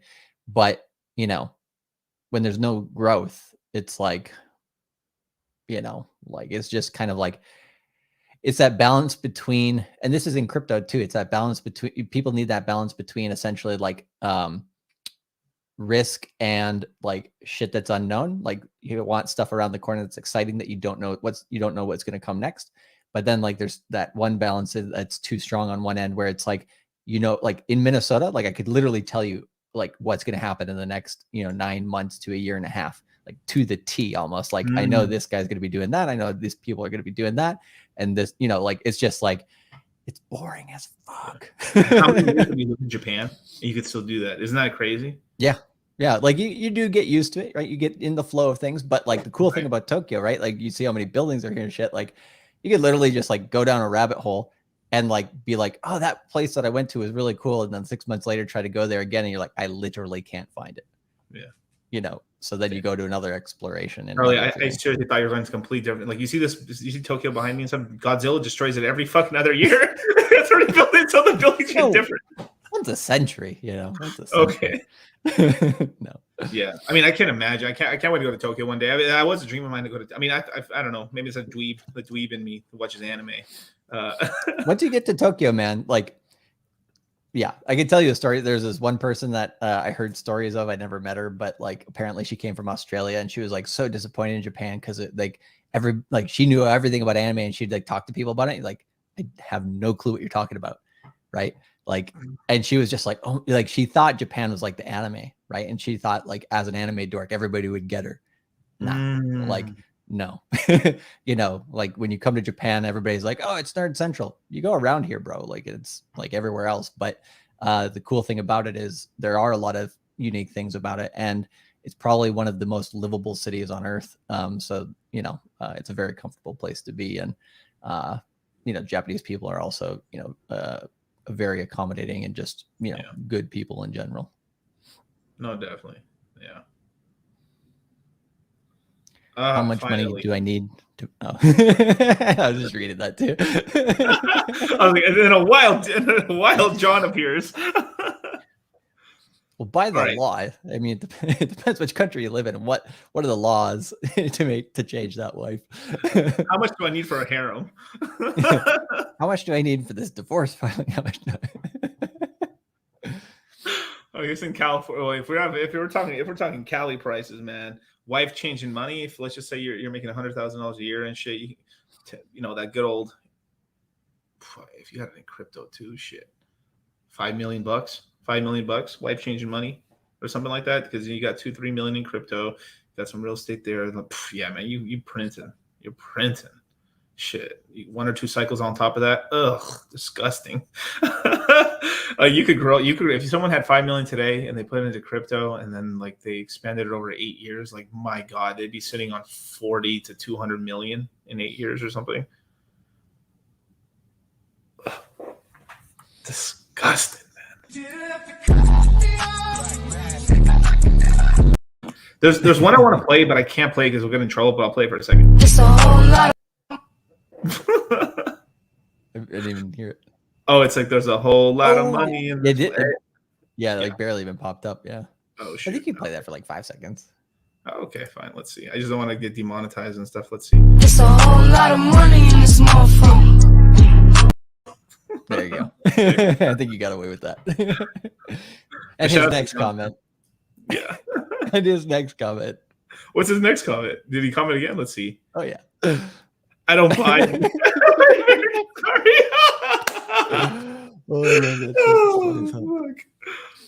That's so cool. One day I'm gonna do a stream where I play all. I'm just gonna screw the algorithm. I'm going full demonetization. Yeah, just preferably, you know, like at a time of the quarter that's, you know, we don't need to be able to stream to people. Yeah. Oh my God, Rabbit travels.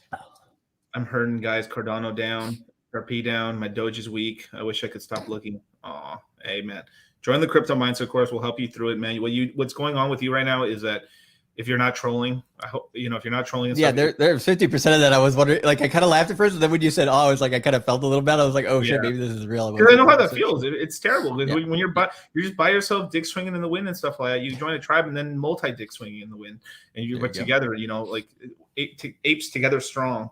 You know, and Rabbit Travels. It does suck to do this alone when you don't have a tribe. And so join the Red Pill, Men of Finance over here and stuff. Join the crypto mindset. And you have a bunch of people that we can talk to and kind of strategize, and you're not going to feel so by yourself and stuff, because it is tough to just be there's this whole thing about like you need to be like I'm a Sigma Alpha, I'm the whatever there's like a Sigma. I'm like I'm the Alpha lone wolf, the Alpha of alphas and stuff. And then like as you get shot down and mowed down by machine guns on fucking Normandy, like join up with us, man. We're a band of brothers and stuff. We're gonna get through this. We're gonna get through this thing, and then we're gonna get the spoils of war. That's what it is. But it's a XRP. Like the good thing is all three of those coins are gonna come back. Like you didn't completely choose shit. Cardano's gonna come back. It's gonna have an ecosystem this time around. XRP is gonna win the lawsuit. It's gonna have a massive pump. We'll see what happens afterwards. We'll see if Jeff McCaleb's still dumping the coins and stuff. One of the founders of XRP, but it's still around. Doge is just gonna be Doge. It's gonna stay alive. It's still being mined on Litecoin, so the network's not gonna turn off. The oldest meme coin in the world. Elon, everyone bought it and stuff. So there's a lot of bag holders. Eventually, it's gonna have its day in the sun again. So you're going to be fine, man. But it's a waiting game. It might take 2-3 years. I mean, I'm sorry, not 3 years. I'm sorry, but like 1 to 2 years where you're like, wow, I'm finally back in profits, or like I'm starting to make money. But the fastest way to get yourself out of the hole is to dollar cost average in these low prices to lower your cost basis. So then when the prices even go back to the old all-time highs, you're sitting on profits again. And then when it goes to new all-time highs, it's raining. But then you got to remember, Rabbit Travels, take some money off the table. Yep. So you can play this game again, Yeah, if you put yourself around like-minded people, it's definitely much easier to keep that perspective, because it is easy to kind of take your eye off the ball sometimes. So yeah, just surround yourself with the right people. Definitely. And the $20 super chat from KG, man. The American founding fathers said that the truest sense of the world is not which marvels we create or the words of wise men, but the greatest of all truths is you must expand or fall to time. Damn. Yeah, keep your feet moving, or basically you'll erode over time. Yep. Jeez, damn. Yeah. Not trolling. It's just hard to keep discipline. Haha. But no. I totally get that, man, dude. Like, don't worry, man, bro. You're gonna be fine, man. You're gonna be fine. But it is the whole thing. You have to keep grinding and working, and then just know that you're stacking those coins and stuff like that. So yeah, man. DCC, why are you saying he's going commit? What? I don't know. Hey, sometimes you just got to do it, Oh, okay.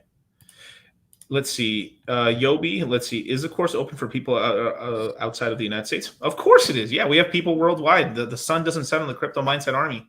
Legitimately. We've got people from Tokyo, America, Europe, Africa, Asia, Jamaica, Philippines. I mean, everywhere. I mean, Samoa. I mean, dude.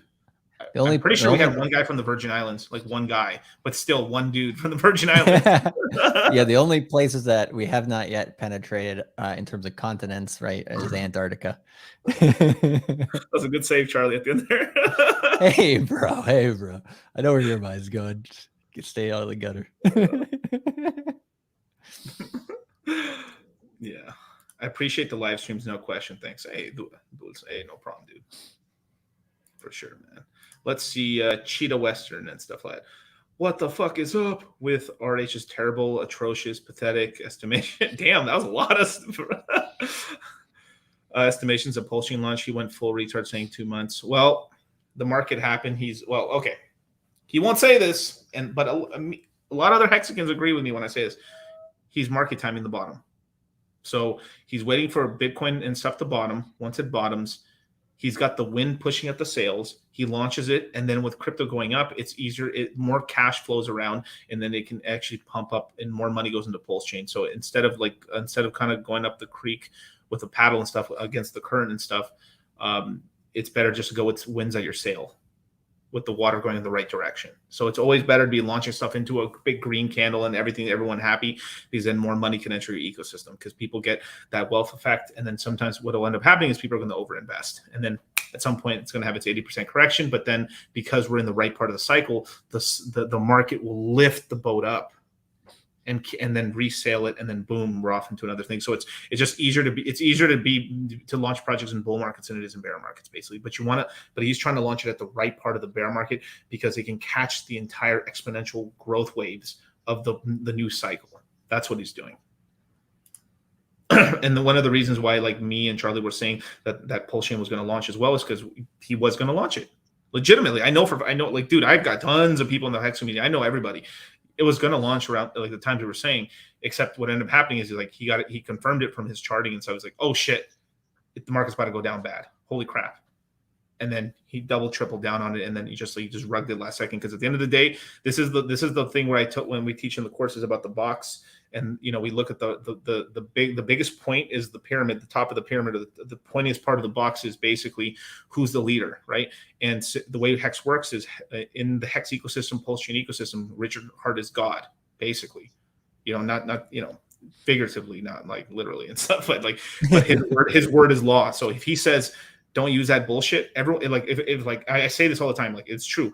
If Richard says, yo, Hedron's a bunch of bullshit, if he literally said, yo, fuck Hedron, it's bullshit, everyone would just, dude, all the OG Hexians would be like, fuck that shit. They'll just dump it. I'm telling you. So this is like something that we've taught in the courses, and like I don't hear this really often at all in anywhere else. Is like he can pretty much stomp anything out with just because his word is basically like he doesn't even have to do anything malicious against them. He could just say like it's bullshit. Don't do that.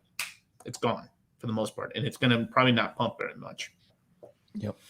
And yeah, there's some people that don't like that aspect, but it's at the same time, it like I know some people get turned off by the word pumpamentals, but essentially, that's what makes the Pulse and Hex ecosystem, have those pumpamentals and be able to make those types of X's that Hex has done and that Pulse will do. Yeah.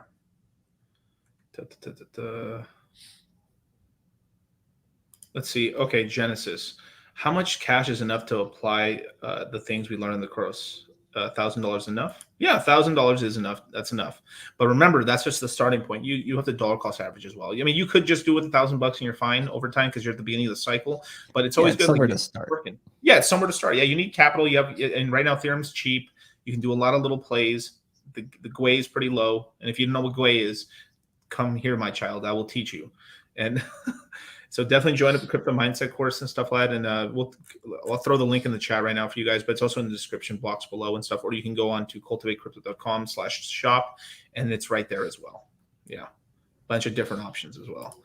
I have been to Argentina and Antarctica. It holds a piece. Wait, what? It holds a piece of it. Does that? What? I have no idea what you mean by that, dude. Yeah. Anyway, put up the Turbo Man Skyline thing. Where is it? Right under where I put the link. So never look at investing, which you can also call investing trading, and trading investing is just different timelines, right? But never look at investing as a way to make consistent money, and also don't look at it in that short of time frame periods, right? Day trading, not where it's at. I'll tell you that right away, for crypto specifically, but also a lot of other markets, right? Making too many moves is not going to make it long term. So you do have to have that patience of longer term swings, and swing trading over the course of anywhere between, I would say, 20 to 90 days, right? That kind of time period, right? That's the shortest time period that I personally would recommend trading. But the more important thing that we talk about in the course is more of that long-term, stuff as well. So that's where the real money is made, right? Like Miguel was talking about when he first got into Hex, he was technically down or lost money, right? Which I think is a terrible way to put it in terms of I lost money, the price is down on the coin. It's like, well, no, because, if you understand the project and you think that it's going to come back and all that stuff, like it came back and made you a ton of money, right? So you didn't lose shit. It's on paper. Paper is what I should say. Yeah. Opportunity cost is the best way to put it, right? So I just personally don't recommend day trading, right? It's not that it's bad to think that, but the one book I would recommend you to read, John has a little trigger figure there, but the thing that I would read essentially is the book called Reminiscences of a Stock Operator, right? And that will give you a much better perspective on, I think, long-term ways of thinking, essentially, because one of the things that he says in that book essentially is, as soon as you look at investing or trading as a way to keep the lights on and as a daily expense and as a way that you need consistent capital flow, that as soon as you get into that mentality, it's a slippery slope, right? It's sorry, money that you don't. Sorry, I was looking behind me. I literally heard the purge, like the purge sirens. I was hearing that outside the building. I was like, what is going on right now? Sorry, guys, I gotta go. But anyway, treat it as a long-term savings account. That's all I'll say. Right. Hit the like button, subscribe, hit the notification bell, and so just join up now, you guys. You guys only have about a day and a half to get into the crypto mindset course. The course closes tomorrow at midnight Pacific Standard Time, and that's it. It's gone. We won't see you into the next year. Definitely, man. Let's see if there's any more questions real quick. Let's see. Crypto Potato. I still don't understand Richard Hart's marketing style, flashy, flashy, fancy, high-end stuff. It's because people are really attracted into that. It's basically like it's kind of like it's peacocking, basically. Like the reason you have a Rolex, or the reason you want certain things versus other things, is because that thing, not a lot of people have it, but people know what it's worth. So it's like, wow, that thing's cool. So that means like I own this thing, and that should show you that I have disposable income and or I'm cool, basically, right? That's what it's showing. Goes straight to the tribal and animal brain, right? Because I mean, if you look at old cultures, right? I mean, what do they do to try to show wealth is a lot of opulence, right? Right. Whether they need that or not is a different story. Right. Yeah. Let's see. Yeah, outrage marketing and stuff. And then on top of that, he's like shaking his ass, doing all kinds of things. Dude, I saw the most disgusting thing. Wasn't there like some black senator chick that like started twerking on a beach or something? Like I heard about that, but I never saw it. So I was like, probably good that I didn't. Bro, she went upside down, ass cheek, like. Hey man, for idiocracy right there. Yeah. Looks like Motley's here. He's like, I'll go back into some real estate after this next bull. Yeah, that's a smart move actually too. Yeah, it's a pretty smart move. I know Motley was in a ton of real estate back in the day. Did you end? I think he ended up selling all his real estate from her, right? I think he did. Yeah. Let's see. Holy shit, you guys are still on, yes, sir. Blessed be thy bags, for they shall pump. That's correct. And the stream ends now. Oh, what time are we going on with the other guys and stuff? Yeah, they were in the chat just there a second ago. I wanted to remind you, but you're kind of on a roll here, so I didn't want to slow your roll, really. I ain't never leaving. Well, with that, you mind showing people how to get into crypto mindset course, and then Yes, sir. There we go. Come over here to the link, which is in the chat there for you guys. As well as DCC said in the description below, right? Come over to cultivatecrypto.com/shop. Get in here on the crypto mindset if you want to dump your dirty fiat that is losing, many percentages per year. And then feel free to do that here, one-time payment. Then you'll get in the course. The content is yours forever. It is recorded. You can have it at any time. So if you do want to buy it, just come over here, add to cart, pay by normal credit card, PayPal option, GPay option. Scroll down to the bottom here. There is a cryptocurrency payment option. You do get a 15% discount when you do pay in crypto. And this is basically a nod to anybody who's taken multiple courses and also people, who are wanting to transact in cryptocurrency. A lot of different purposes for this. But essentially, you can get that then for $851.45. And then just by all you need to do is press the Coinbase link. Right, you get popped up over to this screen here. Put your best information in here, and this is not KYC'd for Coinbase, and you don't need a Coinbase account or anything. Just take, let's say, your mobile wallet. Once you put that information in, so that we can contact you to get you into the Telegram group, then press next, and then you can, let's say, choose Ethereum you want to purchase in. Scan the QR code with your phone. Boom. You just paid for the course. If you are using MetaMask, let's say, then just copy paste the address into the transaction that you're going to pay with your MetaMask, and just make sure that the address is exact and correct, because and you want to make sure that you are sending the right coin, right? Don't choose that you want to pay in Ethereum and then send Bitcoin to that address, because that's not going to work. Very important. Very important. Always double and triple check before you send crypto. Always. Correct. So make sure to do that. And you'll be a happy camper. If you do have any questions, come back over here, and you have a bunch of ways to reach us. The email support@cultivatecrypto.com. You can also DM Cultivate Crypto Team on Telegram. You can also send an email to charlie@cultivatecrypto.com. You can also call us if you need to. So we make sure that you get there. And the last thing I will say is, once you purchase the course, you will get the invite to the Telegram via email within 24 hours. Right. And then if you have not received that email within 24 hours, just double check your spam and promotions folder, just in case your email service filtered it out. 95% of the time it is in there. And then you'll be able to jump in the course. But if you absolutely are having trouble with any of the payment systems, or if you're having trouble with getting in, just email us and get in contact with us. If, let's say, for example, there's that there's not enough time for you to do something or whatever. Right. If you email us before the time the course closes, we'll help you out as much as possible. We can't let you in the course until you have fully paid for the course, of course. Just send us an email before the end time of midnight on the 26th, and we'll do our best to help you out with whatever issue you may have to try to get in. So we want to help out as many people as possible, and so that's why we do this. And some people ask, why do you limit the amount of time? It's well, if you don't give people a deadline, essentially, then they're not going to do it, right? They're just going to be like, oh, I'll do it tomorrow. I'll do it tomorrow. Right. And also, we want to make sure to get everybody into the Telegram, so that we have time prior to the course to get you guys situated, to make sure you're at the right speed of information, so that then when the webinars do start, essentially everybody is on the same page from beginners to advanced, and we can start running right out of the gate. Definitely. And then let me say this one more time and stuff, just for the guys in the back of the audience and stuff, way back in the crowds and stuff in the auditorium. If you purchase the course, okay, check your spam folder. 99% of the times it's in your spam folder. Like it just happens it just happens every course. It doesn't, no matter what, but sometimes for some reason, sometimes the email ends up going to spam folder. 99% of the time there, it's in there right there. And then once you find it, welcome, sir. There you go. Perfect.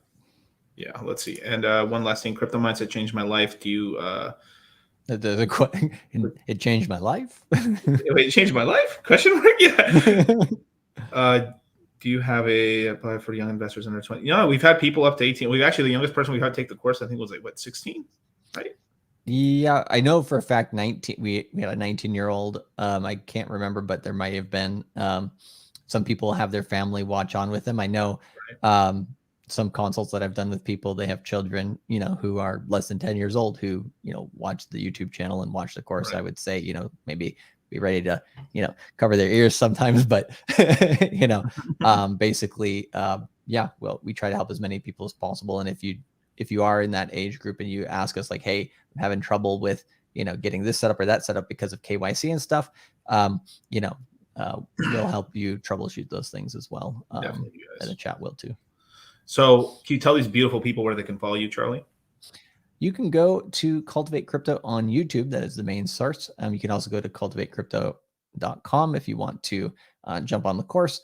You can go to Cultivate Crypto on any social media platform. Just make sure it is spelled correctly, because there are fake accounts that basically they have like one letter 2 spots over or something, like that. So yeah, just make sure you're following the right accounts. But on YouTube, right, it's easy to find the correct one. Yeah. And yeah, that's where I'm at most of the time. Beautiful. I got to throw one more comment just because this is amazing. Mr. Onizuka, my 18-year-old my 18-year-old daughter will be joining me with this course. She's got 5K ready to go. Damn. Good father, man. Good father right there. That is amazing. You're setting her up, man. Damn, dude. She's going to be pimping these guys soon enough. That's amazing. But with this one, let's see. Is there any hope to purchase a course later? I get paid after. Yeah, if you email, okay.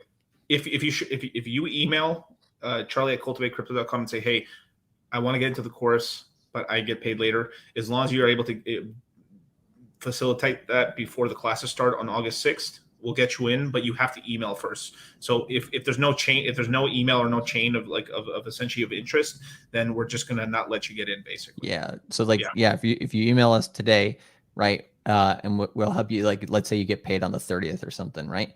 We'll try to help you out. Obviously, the more people that do this, the less patience we have for it, essentially. And we can't let that happen for everybody. But if you try to email us on the 28th and say the same thing, you're just going to get sorry. So just email as early as possible and give us that interest. Also, tell us your situation, because sometimes people, like, I don't want to assume the worst in people, I think, but sometimes people make up a story and you're like, they're capping, and then you're like, sorry, bro, we can't, help necessarily. But then if it's legitimate and we understand it, we'll do our best to help you out. Right. And Mr. Onizuka, I did not mean thoughterly. I meant that she'll be ruling with an iron fist. But there you go. And you can follow me, obviously, at Dollar Cost Crypto. You're following me here. Please go follow me on Twitter and I have a Instagram now. So it is Charlie and stuff. We're always posting content on there, as well as some other cool stuff. So definitely follow us on Instagram and subscribe to both our channels.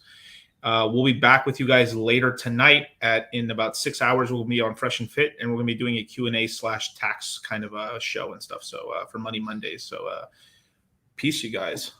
Catch you guys later.